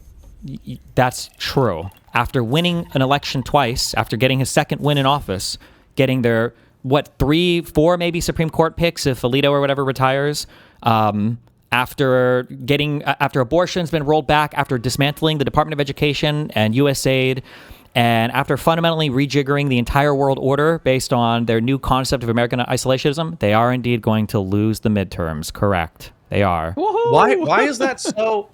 Why? I don't know. Whoever the fuck laughed, I want to grab your dick and twist it in a circle. Thank you. Why is losing the midterms so like flippant to you? Because politics is about enacting power and enacting your political will. And if they lose midterms, they already don't use the Congress to do what they want. And they've already gotten to enforce a whole bunch of their political will onto the country. It's not like we're going to pass any legislation, obviously, under the Trump admin. So then the question is, well, what are we blocking them from doing? I'm not even really that sure. Yeah, but hold on. But you do understand that anything passed by executive order can be undone by executive order, yeah? Not necessarily. Like Trump's agenda, Trump's agenda is built on quicksand. Okay. So if you actually did get Gavin Newsom into office, he could thoroughly rape Trump's agenda. The Republicans are bitching about that right now, that Congress is not codifying Trump's agenda into law, so it's incredibly vulnerable to the next Democrat. Mm-hmm. So you can technically anything that's passed via an executive order can be gotten rid of via an executive order, but there are some things where once the damage is done, the damage is done, right? Like USAID and the Department of Education, I don't think are coming back. Maybe the Department of Education, but I doubt it. And those were gone via an executive order. So, okay. Listen, I think that it is a moral horror that 3 million to 14 million. Wait, stop. Don't pivot on this. I need you to recognize that you just said anything that can be gained with an EO can be lost with another EO. That's not necessarily true. Sometimes the damage can be done, right? Yeah, I was about to describe the damage that's been done. But I just described the damage that's been done. So why are you, I'm giving this as a counter. I'm giving this as a counter to your argument. Okay. What's the difference? You're saying that their complaints. Just see if you can articulate it real quick. What's the damage of PEPFAR and USAID being rolled back? I don't care that you are going to rattle off the exact numbers of people dead. That's not what the point I'm making. I'm countering the qualitative argument you made that an EO that's given can be rescinded with another EO. And I'm saying that the damage that results from an EO coming can't be rescinded with a new EO, rescinding the prior EO. That's all I'm saying. Sure. Isn't that inherent to power? Well, sure, but that's why you asked me, the whole branch here was, why do you think that winning the midterms is so trivial? And I'm telling you why. It's because this president is operating everything from the White House. I don't even know how much Congress will be able to stop him from doing. Okay, hold on. I'll try to address what you're saying head on, because I think this is borderline fucking silly. Okay. The United States government and its economy is an oil tanker, okay? And it's massive, and it's powerful, and it does a shitload of stuff every single day. What you've said is that we have drifted this oil tanker into rocks, and we've ripped holes in the hull, okay? And I agree with you, and I think that's bad.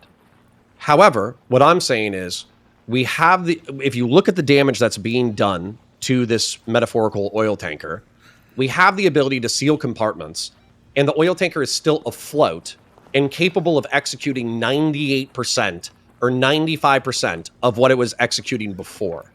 And what you're saying is, well, the current captain, ran the boat into rocks, and that was pretty stupid. So at least from the way that I'm perceiving it, you're saying, let's run it into rocks too, to prove that running the oil ship into rocks is bad. And that seems fucking retarded. Can I say something real quick? Yeah, real quick. Absolutely. Counterpoints. How can you say that that's what Destiny just said when he's trying to tell you that you're saying that everything can be resealed and for most of it, like, things will keep on moving. What he's saying is something has been blown in the hole. You're trying to agree with him and say 3 to 16 million people might die because of it. And then you're like, but if we seal it up, those 3 to 16 million people, Destiny is trying to say those 3 to 16 million people have already died. There's no going back from that. There's no... You're not even U.S. citizens. I'm upset off of the moral thing, but do you think that has anything to do with what the United States 98% fucking does every single day? Except for... Did you notice the 3 to 16 million African dead? Connor, if I hadn't brought them up, I'm just saying, I was only countering. Hold on, I was only countering the point that just because stuff is done, by executive order and can be rescinded by executive order, doesn't mean that that's a good thing or that that's like a huge victory. There's no incoherence in this point, and you are imagining an incoherence. Okay. I'm upset that 3 to 16 million people are dead. No, Dusty, shut the fuck up. I'm talking to this guy. So I'm upset that 3 to 16 million people are dead because it was preventable and it's dumb. Do you think that those 3 to 16 million people being dead, and I think it's 14, by the way. Is anybody 3 to 14 million dead. No, does but he likes to do the alter numbers the thing. course of the United States whatsoever? Does it affect the United States? I would say that probably there's, I don't know, the numbers. Wait, that's a big question. It doesn't even matter. It's not relevant. My only point was just that any the answer is negligible. An EO that you rescind, that's the correct answer. An EO that you rescind doesn't mean that the damage from the prior EO is gone. That's all I was saying. And I agree with you. Those 3 to 14 million people are dead. What I'm arguing but then that is was the an fact answer. But then that if you look at the entirety of the United States as a functional state entity, then that is a minimal amount of our annual efforts. Sure. I was just saying that this is, you asked me, this whole branch is started from, you asked me, why do you not feel like whoop-de-doo over winning the midterms? And that's why. Because there's a ton of damage the Trump admin will do in 2 years, and will do in the last 2 years, even if we have both. I don't even know if we're slated to win the Senate. But even if we have all of Congress. It's pretty far out there to win the Senate right now. And here's an easy counterfactual. Here's an easy thing that could stop me right now. Like, what do you think? I can think of one answer. What do you think would have changed if we would have had the House and Senate over the past year? The only thing I can think of that would change is that one big beautiful bill thing would have passed in a significantly altered form, which would be good. But that could be an argument. I don't know when our next budget reconciliation fight thing is coming up, or if we're. I think the DHS is funded for like 5 years or something crazy. Yeah, but I also don't know how that works. Yeah. PEPFAR and USAID might have had a softer off ramp. How? Which wasn't that was all done? To 14 million that was all done via the executive branch. Yeah, but the whole point is like it's the rescissions package that's accepted by Congress. So effectively what happened was the executive branch said, we're going to cut this. And Congress said, okay, we'll take the money back. Congress doesn't have to accept rescissions. They could have said, no, this program needs to continue. Or they could say, we will sunset this program, but in order to not have an interruption of services, we're going to do so this way. Here's the funds. I would have to check that, but I'm almost positive that that's not true. Because the implication they were talking about doing that. They were actually even talking about how I don't believe the conversation. It's like 80% gutted. Hold on, and USAID isn't fully gone. It's just now under the authority of the State Department. Yeah, I don't think the conversation was about whether or not they should. By $30 billion, but it's a $150 billion program. Sure, I don't think the conversation was about whether or not they could cut it or do rescissions or whatever. I think the conversation was, what are we going to do when Trump says he's not going to spend the money anyway? Because I think that was Trump's position. He just won't spend the money. So I don't think that there was a way for Congress necessarily to save. I think you call them. I think with a Democratic Congress, you call Marco Rubio onto the Hill and you say, "Hey, you're unnecessarily killing 3 to 14 million people. What's your plan for these 3 to 14 million people?" And you fucking grill the shit out of him over the fact that he's effectively he doesn't have to doing show like up. a double anti-Jewish holocaust of black people through incompetence. I don't think those grillings even work. It's just Yeah, I don't know if Americans would give a fuck as much about for especially for foreign stuff, but yeah. Let me make no mistake. I'm confused. I know 3 to 16 million people dying is dying a big deal. I understand. It's a big deal. It sucks. It's bad, but I don't think most Americans care that much about it, as evidenced by the fact that nobody gives a fuck or even talks about the USAID stuff. Yep, no one cares about Africa. So don't get me wrong, okay? I think that winning the midterms is good, okay? And I think we'll probably win in 2028, which is good. I'm just saying that you want to disincentivize this strategy from ever being utilized in the future because people can see the great success of it. That's what I'm saying. Okay. Then I'm going to tell you this. Yeah. What you during your debate, you said that the United States is metaphorically is an incredibly fit person, but for the past decade we have been like slamming donuts and fast food, and it's starting to affect our health. And if we keep going on this route, then we're like pre-diabetic and gonna get obese. What I hear when you say, I don't care how power works, I just want to do this and then we'll clean up the mess afterwards. What I hear is you metaphorically, in the same metaphor, you want to smoke crack to lose weight. That's what I hear. Drastic times call for drastic measures. Well, see, and you don't even deny it, yeah. Sometimes crack can be a good weight loss. Yeah, it can be a great stimulant. You could lose a ton of weight. You can't do the, like, if they go low, we just continue to go high ad infinitum. Like, it just can't happen. Oh, that's what you think. We're going to win the midterms. And this is what No, I'm pisses not me saying off about you DGG did. We're right now. gonna Hold on, win the cunts. midterms. Hold on, cunts. Oh, Hold on, cunts. Shit. Hold on, This has been a cunts. thing for No, Dems hold forever, on. man. Steelman Connor's position. He doesn't want to just do the go low, go high thing. He also wants criminal investigations when crimes have been committed. Okay, so to be fair. Yeah, wait. Like, if we know that the boat can take on water so easily, and a new administration can come in and just do this over and over and over again, you have to do it to make it be fixed. You can't just let it happen, and then all of our allies hate us over a president who lasts 4 years. Yeah. Actually, hold on. Let's keep going with this metaphor. This is perfect. Oh, God. So what I'm saying is, these motherfuckers have driven the oil tanker into the ship is taking on water, but it's not going to drown. And what I'm saying is you need to get damage control teams down into the bottom of the ship, and they need to plug those holes. And you're saying, well, if they get in power again, then they're just going to rip new holes in the boat. And so as a result, you patching the holes is not going to fix that future problem. Yeah, we got to send the ship to the yard and fix it. How about you cunts be responsible captains? Don't run the ship into new rocks. That way you can say, hey, we didn't run the ship into rocks. We're the better alternative. Fuck the other captain. We just finished patching the holes in the boat. Don't vote for the other fucking captain.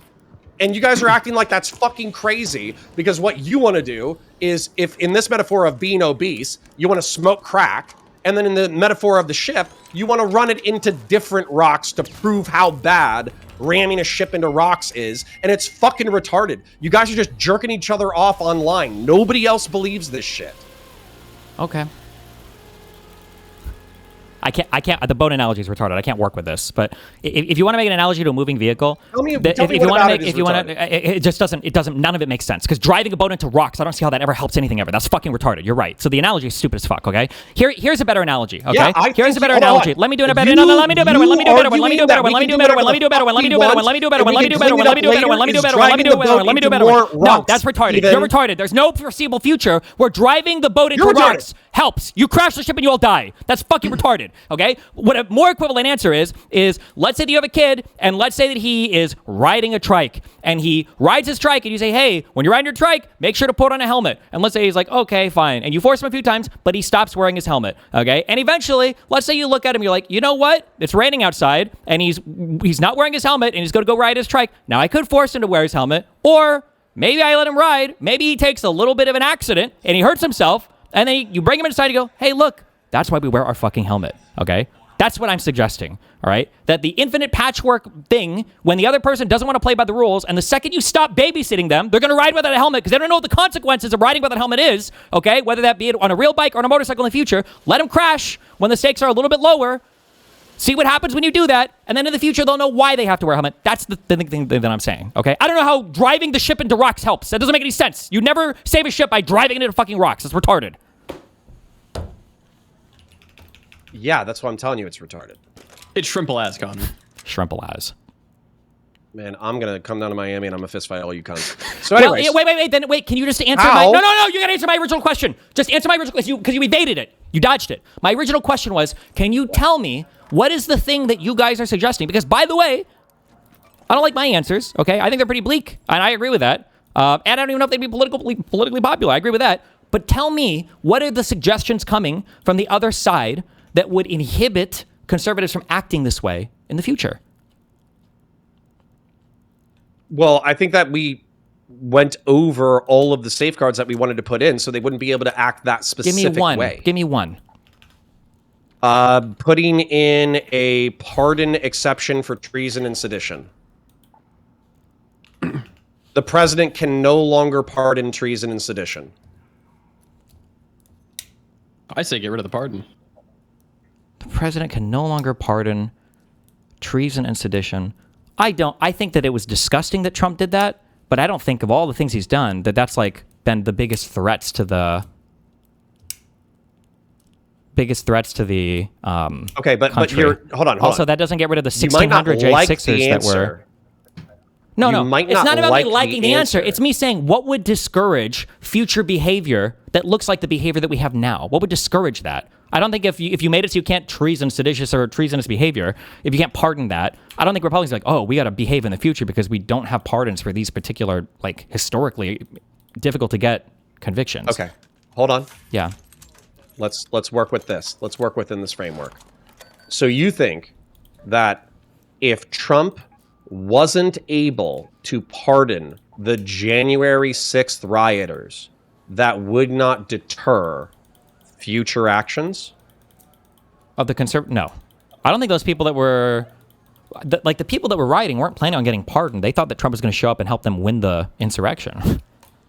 Yeah, because they're retarded. But do you think that if there's 1,500 people who are sitting in prison for decades because they tried to overthrow the Republic of the United States, and then Donald Trump tries to do it again, how many people do you think are going to be willing to do that if there's already 1,500 people who are still sitting in prison? All of them. I don't think that they're going through this with the plan of there's a pardon available. I think that's incredibly retarded. Okay. You think that 1,500 people show up in order to do January 6, 2021? Wasn't it like 100,000 people that showed up? 1,500 of them, hold on, I'm going to finish. Thank you. Appreciate you. 1,500 of them are in prison for decades.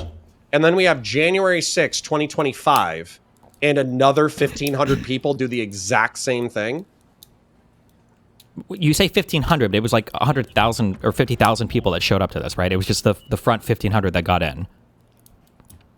I'm saying I'm pretty sure 1,500 were actually arrested, prosecuted, incarcerated. Sure, but I mean, it's not like all 50,000 could get into the Capitol. But like, if you were to not, even if you were to say, yeah, so 50,000 show up, but how many of them do what the 1,500 did previously? As many as can fit.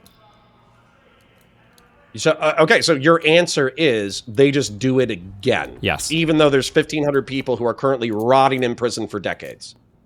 Well, I don't think those 1,500 people weren't charged with sedition and conspiracy, so this wouldn't even apply to any of them. Right? They were charged with like trespassing and rioting or whatever the fuck else and violent activity. The only people that were charged with seditious conspiracy were the Oath Keepers and the Proud Boys or whatever. Loophole, okay, fine. So let's go ahead and expand. If you wanted to say, by the way, real quick, if you want to say get rid of the pardon power, period. No. We're following the logic. Oh boy. Pardon power cannot extend to treason, sedition, and rioting to interrupt a fucking government function or some shit. Whatever statute applied to the January 6ers, you expand the pardon power to not be able to include that. And you're saying that's not a deterrent. I don't think that people that are committing crimes like that or enacting things like that are thinking with the wherewithal of like, I believe that if I get arrested and this gets fucked up, that President Trump will pardon me in the future. Because in their mind, this is like an all or nothing thing, right? So I think this is bullshit, but that's okay. Okay. So let's move to the next example. Also, keep in mind in terms of like since you don't like it, real quick, keep in mind that you don't like it. Okay, hold on. Wait, because I'm letting you get away with way too much loaded shit without loading mine stuff in the opposite. Okay, Go ahead. it is retarded to imagine that a person who is rioting at the Capitol with the goal of overturning the government is going to restrict their behavior based on what they think the current governing regime will be limited by, okay? That is fucking nonsense, okay? So if you're saying like, hey, we're going to go have an insurrection at the Capitol, and somebody says, well, hold on, you can't have an insurrection because that's against the law and the president won't be able to pardon you. Which president? The one that I'm helping coup the fucking government? He just won't have me arrested, right? This whole line of argumentation is actually fucking retarded, okay? I just want my opinion to be clear on that. You can have your opinion, but I would make sure mine is clear on that, all right? Number one. Okay. Number two, if you want to change the pardon, I'm pretty sure that requires like a fails. constitutional amendment, all right? The coup fails. No, you reframed it. Okay. So the coup fails, and the people who participated in an attempted coup are currently incarcerated for decades. Yeah. Does that affect the future behavior of people, yes or no? I think that might, actually, yes. Okay. That's close enough that I don't care. Okay. The coup is failing. But is for the that, thing that would we would have actually needed to No. convict Don't a ton reframe of it that people for that I'm wasn't what I not was saying. reframing That's exactly what I I'm fucking saying said. that's not what happened. The only people that were convicted of any kind of treasonous thing were the Proud Boys and I think maybe the Oath Keepers. Did you bring enough ammo with you to kill this? Because I didn't. I have like 50 bullets. Yeah, no, if, I didn't bring a ton. Okay, let's see. Yeah, if Enrique Tarrio was in prison for the next fucking 30 years, do you think the Proud Boys are going to do what they did in 2025? I think there's a good chance of it. But I also think that over half the people that were insurrecting at the Capitol, I bet they don't even know who Enrique Tarrio is. So I don't think it would influence most of them. We just don't. I would say yes. We don't because these agree people on are the crazy. nature of crime and punishment and deterrence. So I'm ready for the next one. Okay. Okay. For no, fuck, hold on, I'm sorry. The statement you just made was so fucking retarded. When you said, we don't believe in the nature of crime and punishment and deterrence, you're talking about an action that involves overthrowing the lawful order. So definitionally, this is going to be different than any other type of criminal thing we're talking about. We're not talking about the chance of getting caught for murder or the chance of getting caught for stealing. We're talking about being held criminally responsible by a government that you are trying to actively overthrow. I don't think that in your mind, you're necessarily thinking of, am I going to be pardoned by the next president when you're trying to coup the government to get a new president in? That's what I think. Maybe it'll deter a few people, but there are plenty more to show up. There were over 50,000 people at the J6 stuff. Only 1,500 got to the Capitol. Even if 10,000 decided not to show up, there are easily more that would have taken their place. 100%. Okay. I'm gonna restate a statement that you already agreed to. Good. January 6, 2021 happens. 1,500 people are incarcerated. They're serving lengthy sentences. Hell yeah, that would have been. Does that based. affect future behavior? Yes or no? I think it would have. Yes. Okay. That's If it all would I have need. happened. Yes. Okay. All right. Okay. Sure, but I think there's enough crazies out there to go do it again. Maybe. Okay, But I then we think shoot that. the way that Jesus. Then Wait. next time. Okay. Here's Wait, here's I'm my. sorry, I'm sorry, here's I just my- realized- hold on. No, wait. I got it. I want No, this wait, one. because you're going to go to a whole different thing. No. I just want to say real quick, the reason why I think that deter, because I just realized where some of our mismatch was. The reason why I think, like, I would say the exact same thing if the officers had opened fire and if, like, 20 people had been killed by gunshots. I think that would deter almost all future behavior. But not because people would be thinking, oh my God, I'm going to be arrested, or oh my God, I'm going to be shot, but because it would have forced, like, a national conversation, and people would be reminded of, like, the day of, and, like, everything that happened, and how fucked up everything was, and that people had been arrested and held accountable, and that this was all, like, a really, really, really fucking bad thing. It would have forced the national conversation and more attention on it. That's why I think it would have deterred future behavior. I'm sorry. Not simply because there were people in jail. It would be, yeah. Okay, perfect. No, that actually goes along with my proposed reform. If there's a riot within the Capitol building or the White House, and the Capitol Police are able to articulate imminent threat of death or great bodily harm, they are authorized to open fire. That's my reform. Okay. 50 Ashley Babbitts. Okay. 100 Ashley Babbitts. If you riot in the White House or if you riot in the state capitol, you can be put down. Is that even a reform? I would think assume if that's there's- No, it's already not. a thing. But it could be an explicit policy change stating that the Capitol Police let shit go on for too long. They have the ability to articulate deadly force under imminent threat of death or great bodily harm. More cops should have opened up. Jesus. Uh, I mean, like, if you felt like you were under threat of great bodily harm or injury or death or whatever, you had the right as a police officer to shoot. It was only through an ungodly but you remember that amount cop of... who got slammed into the doorway? Yeah. Remember that cop who was being crushed by the doorway because the mob was crushing his body between the door and the whatever? Yep. A police officer behind him Yeah. should have pulled his pistol, put it over his friend, and shot whoever was crushing his coworker with the door. Okay. That's the ROE now. Well, no, So no, if no, you do no. a That January was 6th again, that was the ROE before. It's just that the officer it was showed the ROE. The But I'm officer saying we showed can an make it incredible we can amount make of it restraint. policy. We can say, it already hey, is. you thought Oh, that you're we saying wouldn't that back like the you new if you shot policy an is going to be unarmed like protester, but if they're crushing your proactively. coworker, you can shoot them. Sure. Okay. All right. Sure, updated training for Capitol Police so they can slaughter more protesters if they're engaged in a riot in the Capitol building. Protesters That's is a another pretty reform. odd word for what they were. Why? You guys keep going, geez. Why? They were rioting. Why? There was I imminent wouldn't threat call of them death or great protesters. bodily harm. Why are you freaked out by that? I just don't disagree even with you. understand that. I don't even know what the changes that we're suggesting. But sure, whatever it is, sure thing. Updated training. Okay. Anyways, so it seems like you agree with that one. 50 Ashley Babbitt's next time. So Good. this one I actually do love. Not good. Video game. Go ahead. I actually have two that I should probably address before I wrap. But foreign disinformation and FARA laws not only should be explained to the public, they should be aggressively enforced. Effectively, the Tenet media investigation should have resulted in lengthy sentences for anybody who knowingly participated in it. Yeah, I would agree with that. Okay. Do you think that that would disincentivize future disinformation campaigns in the United States, sponsored by a foreign rival? If we actually enforce stuff like that, yeah, I think it would be. I think that's a really, really important thing we need to do. Yes. Okay.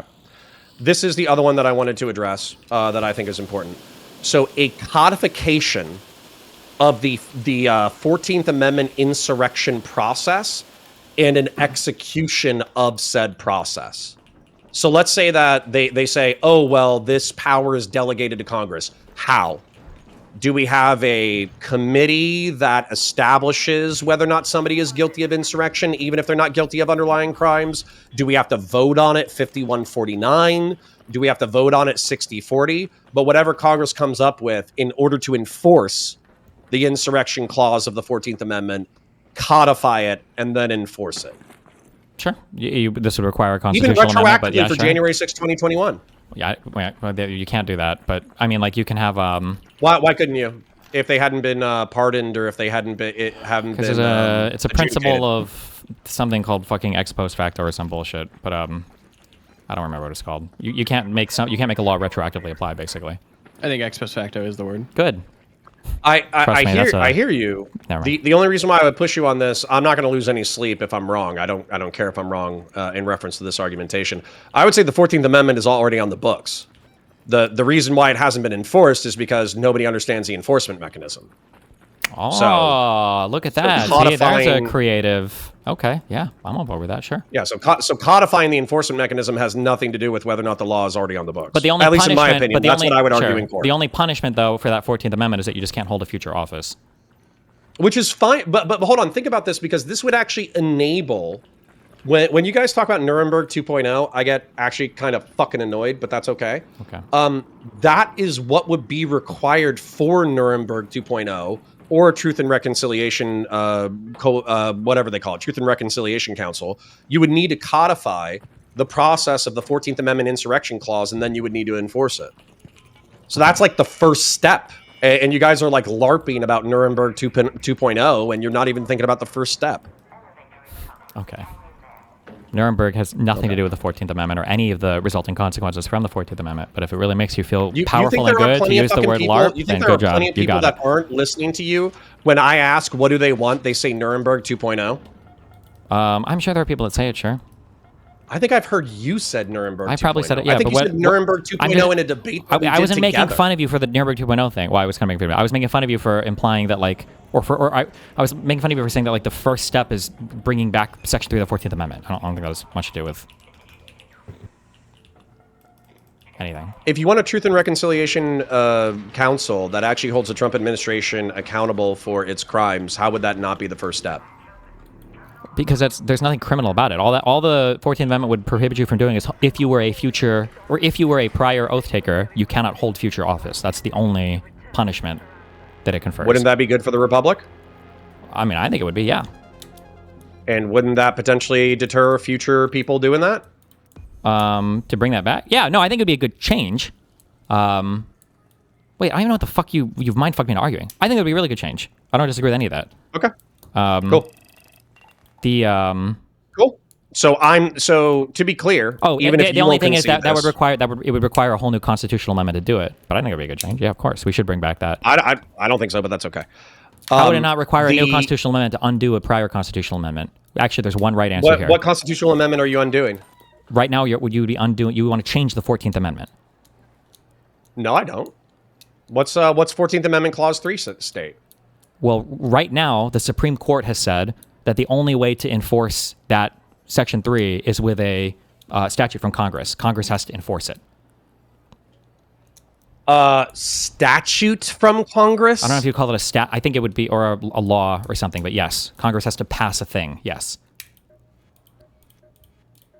I hope right now in your brain you're thinking that sounds really retarded, because it is retarded. But yes, that was because in the thing, their retarded argument, and I agree it's retarded, but if you look at the 14th Amendment, there is a clause that says that you can remove the injury or you can cure the injury or whatever by having Congress pass a law saying we forgive these people.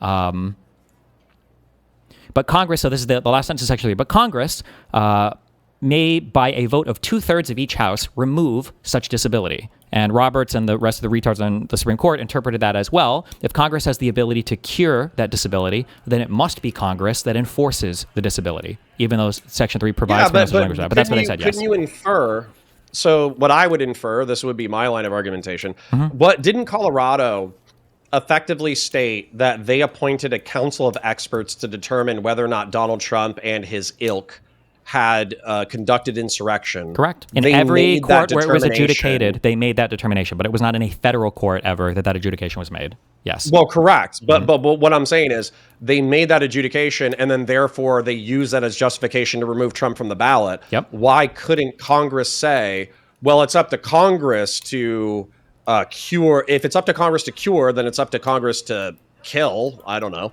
And so they could say, okay, well, the way that Congress is going to do that is we're going to appoint a bipartisan council of 12 congressmen who effectively adjudicate, whether or not somebody has committed insurrection, and then they determine it, and then that's it, and then that person is barred from office. I mean, they could do it. I don't think that requires new legislation. I think that requires them just saying this is how we're going to do it. Correct. Yeah, no, they could do that right now, sure. But they could literally just do it right now. Like Congress could pass a thing tomorrow and say, by a vote of 2/3 of each house, we have decided that all of these people were engaged in insurrection or aided in insurrection, and now they're no longer able to hold office. They could just do that right now under the current reading of the thing. Yeah. Okay. So the main thing that I want to point out through this conversation, because I think one of the main contentions is that you are accusing Hutch, me, and Lonerbox by proxy of only wanting to patch the holes in the boat. But what I think that we've articulated, because I brought up like 3 bullet points that are reforms that Lonerbox, to his credit, brought up. And I think not only do they patch holes in the boat, they prevent us bumping into maybe the same rocks, but at least we're not bumping into the same rocks in this metaphor. We can bump into different rocks. Yeah. But at least we're not bumping into the same ones. Yes, but what I'm saying is, like, I don't know why if you want to roll the analogy thing, okay, you know how people create hacks for games and then the anti-hack people have to create like an anti-hack, and that's like an arms race back and forth? Yeah. I don't want to be in an arms race with the other party insofar as rule of law is concerned. We should all be in the same playing field. When we're patching or reforming stuff in order to prevent rule breakers from breaking rules, when we're patching and reforming stuff, that's a losing game. I don't want to play that game. That's what I'm saying. Okay, but how are you not saying I'm going to deter their hacking by hacking myself? I am saying that. Yeah, isn't that retarded? Isn't that how you break games? Well, it's not retarded because you're doing something, because your goal is ideally, hopefully, is different than the other person's goal. Their goal is to destroy the liberal system by hijacking it and taking advantage of it. And your goal is to, unfortunately, working outside of the liberal system, save the liberal system by enforcing that everybody inside that system is going to play by the rules.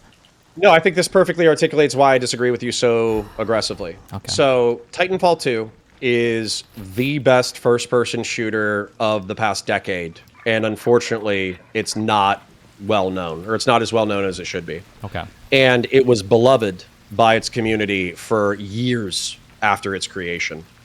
And hackers ruined it for months or years. And Respawn, because they didn't have the assets, they only put 1 or 2 people on the patch team. And so the game was unplayable for months. Okay. So the reason why I'm articulating this history is, number one, I love Titanfall 2, and you guys should go play Titanfall 2 immediately. However, if somebody told me, well, the way that we're going to fix Titanfall 2 isn't by patching and aggressively banning hackers via the 14th Amendment. Instead, we're going to hack it ourselves so we can teach the hackers that hacking is bad. I would be like, that's the dumbest shit I've ever heard in my entire life. And this happens a lot. Who's they put them in trying to play the game is going to stop playing the game, because the malicious hackers are going to be hacking. The virtuous hackers are going to be hacking. And anybody who's playing the game isn't going to be able to play the game. And that's why that's dumb as fuck. Well, they actually do this. They put people into hacker cubes. Maybe not for Titanfall 2, but like if you're seen hacking in like, I don't know, fucking like Battlefront or whatever, you're going to go in queues with only other hackers. It's also, the issue is that like it's totally disanalogous. It doesn't work here because you can never. Why?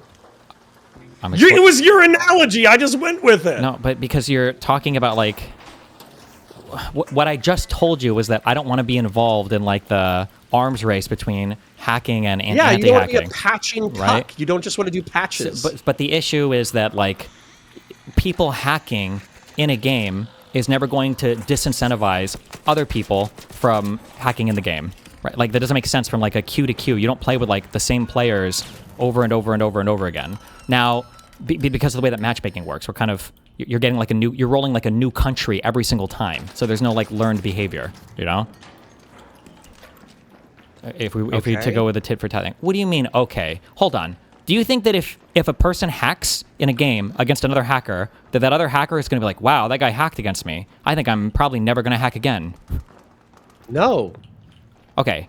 Do you think that in our system, if conservatives thought, ooh, if I'm like working heavily with this Trump coin shit, I might have literally every fucking asset I own seized, and I might be under criminal investigation for the next decade. Do you think that would disincentivize them from engaging in that behavior? Yes. Okay. So that's the difference, right? But I don't think there's anything illegal. But prosecuting people for corruption isn't the equivalent corruption. of hacking. Corruption is not a crime, and crypto coins and owning Trump coin and being involved in rug pulls and all that bullshit is not illegal. So you would have to use something. Make it illegal. That's fine, but you can't ex post facto make the prior engagement with it illegal. I don't give a fuck. And by the way, this is one of the things that actually consistently pisses me off about the conversations that we had. What was it? About Hunter Biden. It is basically like, oh, well, it's just nepotism and cronyism, so who gives a fuck? And Trump is substantially worse, so definitely who gives a fuck? And my solution is, let's make a rule prohibiting this behavior. Do you think that it's possible for you to make so many rules prohibiting behaviors that future Republicans that see MAGA as a template just will have no options or no place to go? They'll be like, fuck, I guess they patched everything. Like, do you think that's possible to do? No, but I think there's glaring exploits right now that must be patched. How are there glaring exploits in a system that's been running for hundreds of years? Crypto and public bribery and... You think that absent crypto, the current administration would be significantly improved? What's that? You think that absent crypto, the current administration would be significantly improved? Yes, I think that a lot of the things that you don't like and I don't like, to be clear, would still happen, but I think that we wouldn't have arguably tens of millions or hundreds of millions of dollars, maybe billions at this point. I think it's billions laundered into the Trump administration exclusively so he can reward the people who are helping him do the money laundering. Do you think that we would? And I do you think that would have changed any of the? Do you think that would have black changed? eye to the presidency of the United States? It's borderline horrific that it wasn't prohibited prior to his presidency. Do you think that it would have changed any of the ICE behavior? No. Do you think it would have changed the invasion of Iran or Venezuela? Maybe. I don't think. Okay, I don't. Maybe a lot of the donations are coming from the Gulf states. Do you think that we invaded Venezuela or we invaded Iran because Saudi Arabians are buying crypto from the Trump Foundation? No, but I think the Saudis, the Qataris, and the Omanis and the Israelis They might have said, hey, we gave you billions of dollars. Iran's a pain in the ass. Can you kick Iran's ass for us? Yeah, but they don't need crypto And to do Trump that, might have right? said, Qatar okay. literally gave him a fucking $500 million plane, right? It's not like they need crypto to do any of that. Sure. But that should also be prohibited, right? Yeah, but like... Foreign nations should be prohibited from gifting hundreds of billions of dollars worth of shit to the president of the United States in consideration for geopolitical or trade considerations? Sure. So I'll find a way to run this argument better in the future, because we're just not going to agree on this right now. But like, I am firmly of the mindset, and you seem to disagree.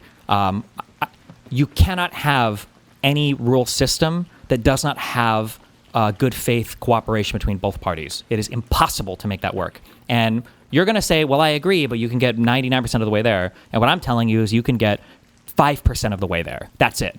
That if you give, there's this stupid fucking quote. I don't know if it's from by, or if it's about like fucking Einstein or Oppenheimer. There's some retarded fucking quote by an apolitical retard who's like, they gave the U.S. Constitution to Oppenheimer, and he looked at it, and in only 5 minutes, he was able to find 20 flaws that shows you how to take over the whole fucking government, right? Because finance and science people think they're the smartest people on the planet. But anybody that knows anything about politics would say, anybody that knows anything about politics would say, well, yeah, of course, that's every single constitution ever. There is no rule of laws that can govern human behavior perfectly. You can't encapsulate everything. This is why we have courts and everything else to determine if somebody's even broken a law, right? So there is no, we cannot reform our way out of the issue of people who are operating in an openly lawless manner. You can't do that. Hold on. Number one, I just don't agree with you. This is the basis for the foundation of common law.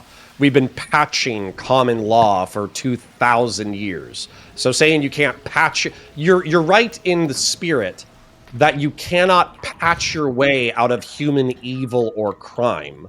But to pretend that like patching law over time isn't like a worthwhile civilizational endeavor, I think is misplaced. I didn't say it's not worthwhile. I can't. We just fundamentally disagree. Are we just, there are disagreements? I'll figure out. No, I don't even think we disagree on that. No, we do, because you're not understanding me. Because you're saying things like, what you're saying is you can't patch your way out of this problem. You can't patch your way.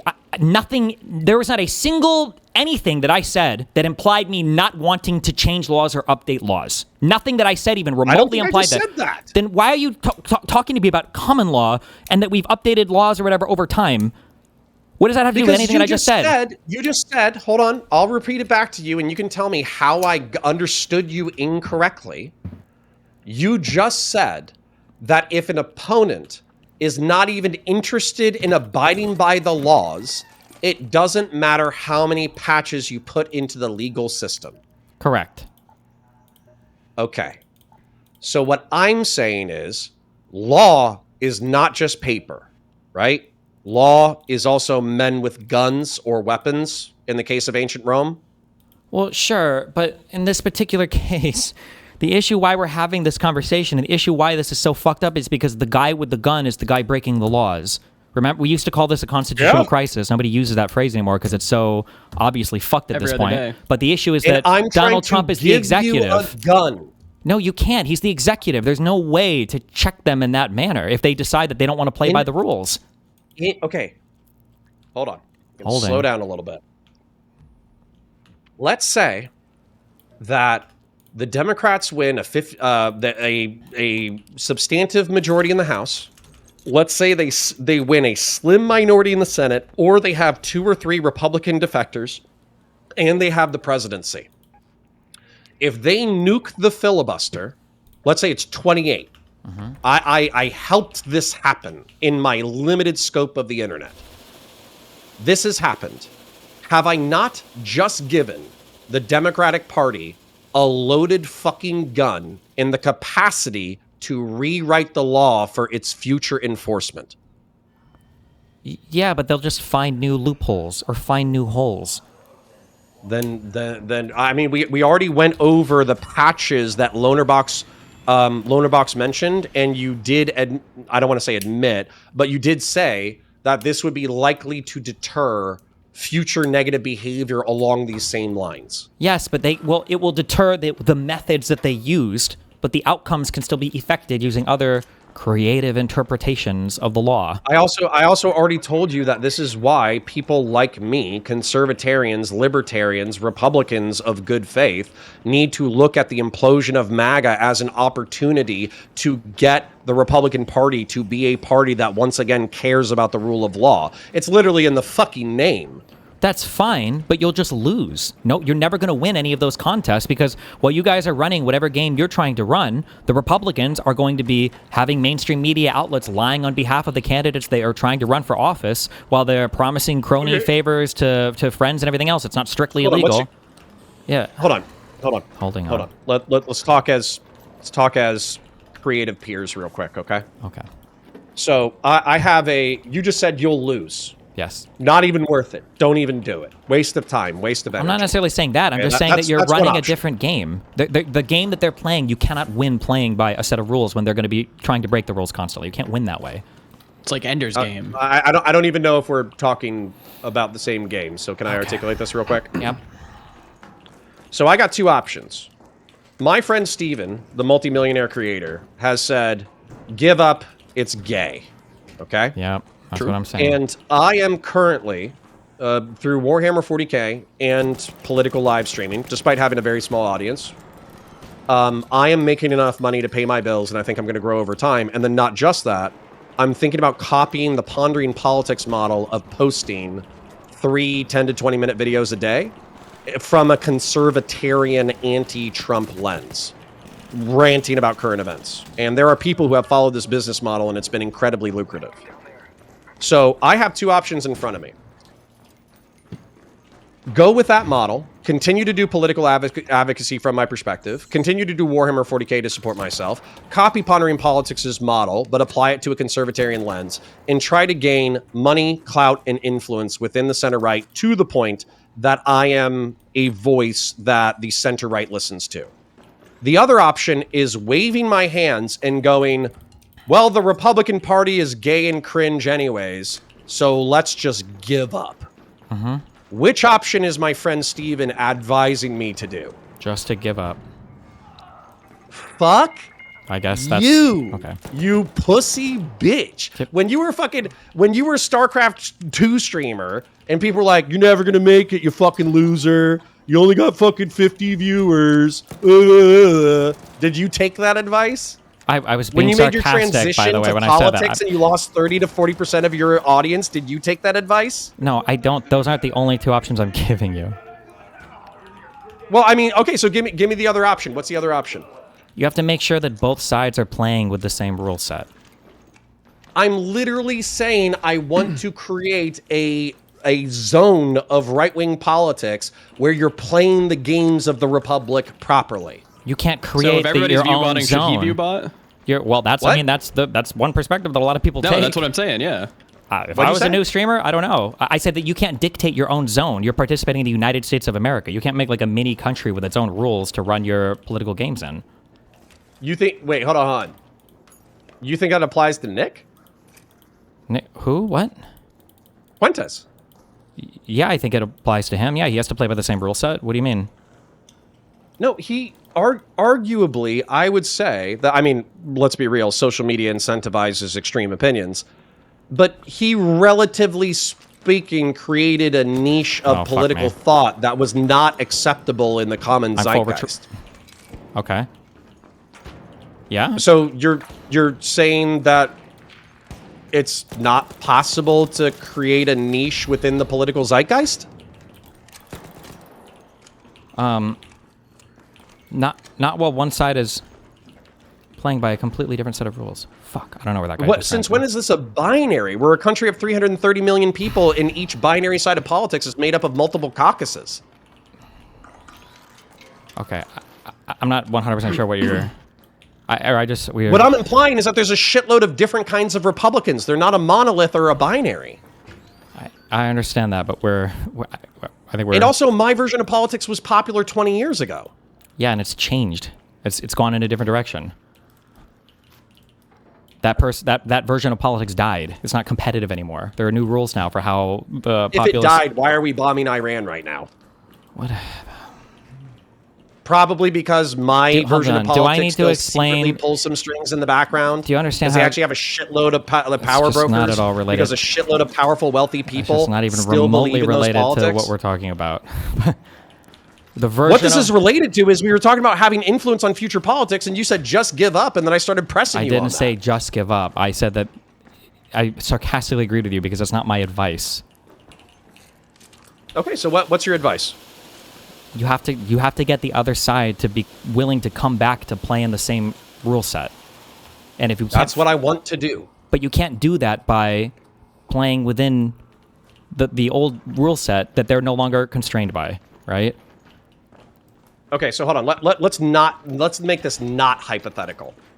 So, Nick Fuentes, the dissident right wing or whatever. I don't they know don't why care we're about bringing rule up of law. Nick Fuentes. Nick Fuentes is not right now a politically relevant political figure. There are no gripers that are Tucker congressmen. Carlson, MAGA. Tucker Carlson who do is you want not to be relevant. People that are in office. So MAGA, Trump cabinet members, currently elected people. Okay, Stephen Miller. Sure. Yes, that is a yes. Okay. So Stephen Miller is currently violating the Fourth Amendment rights of Hispanic people and seems to enjoy doing so. Correct? Sure. Yeah. Is that the evil that he's engaged in that we would like to stop? No. What's the evil that he's engaged in that you want to stop? In this case, the evil is the process and the procedure, the way by which they are conduct. And I shouldn't say process and procedure. It's the way that they are able to message and influence people to do things, and the way that they enact that power once they're in power. So like the weird top-down control that they have of their entire media environment that involves literally cooperation between the administration and all of their friends in the media, all the way to the lawlessness that they have in Congress. Now, morally, I would be opposed to the idea of racial profiling, whatever, but like if they passed a law in Congress to do this, then my fighting ground would be to get new laws passed, not that they're like an existential threat to the United States or whatever. I don't even know if I'm asking a question anymore. I'm going to make a statement. Based.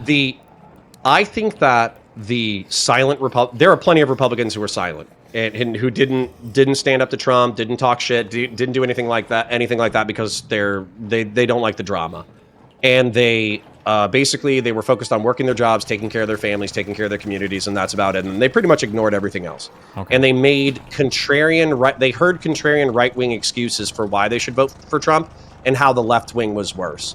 But I think that anybody who pays attention to politics, who doesn't realize that Trump was a uniquely bad, retarded piece of shit who fucked up so much stuff that even he believes in, it's laughable. And I think that the Epstein files and the sweeping for the Epstein files is so fucking bad that even a shitload of Trump cultists are starting to cannibalize the Trump administration.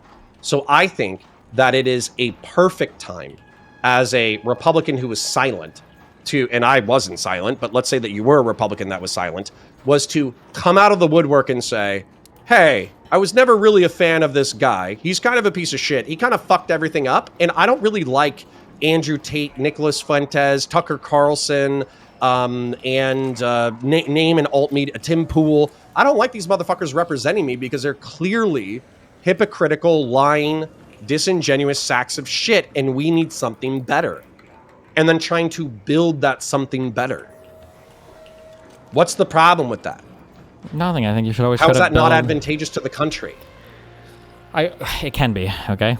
We're at a fundamental impasse. We're screaming. What's the impasse? What's the disagreement? If I articulate it again, you're just going to repeat the same thing that you just did. We've looped on this like 12 times. I think we looped on it probably 3 times, but repeat My it one more time. argument is that your version of trying to do things like this will never win against the other side, who's decided that it's okay to lie, cheat, and steal in whatever way possible, using as many levers of power as possible in order to enact their policies and to get their people in office. You will never, ever, ever win against that, no matter what your message is, or no matter how noble or moral you are while you're signaling it. That's my point. Because you'll never be willing to go as far as they're willing to go outside of the system of norms in order to effect their change and to attack their opposition. That was the whole point of our conversation. By moving, it was the whole point of the conversation. by moving outside outside of like the system of norms to punish that behavior, to demonstrate that if you're not going to be a cooperative partner in democracy, then the other side won't be a cooperative partner in democracy. So everything's going to go to shit, and you're not going to have. There's nothing to be gained from doing that. So everybody should just play by the rules. Okay. I'm gonna stick with my hacking metaphor. I'm Gucci. Okay. I'm tired. Good. What else? What else? I don't know. It's your time. You're in here. What else? No, I mean, that's what I got. I talked to you about Epstein being an Intel asset. I talked to you about national identity and continuous cultures. I talked to you about blackpilling and Fed posting in reference to 26 and 28. I don't think I moved you, but I also don't think I expected to. So I said everything that I wanted to say. Okay. Well, I love you. Stay safe. I just wanted to spar. I just wanted to fight with my autistic internet political friends. Good. I'm glad. Me too. Okay. All right. Well, I parasocially love you guys. I'll see you later. I hope you have a beautiful day. Yeah. You too. Bye. Bye now. Did you have fun? I like Connor. Yeah, he seems nice. Me.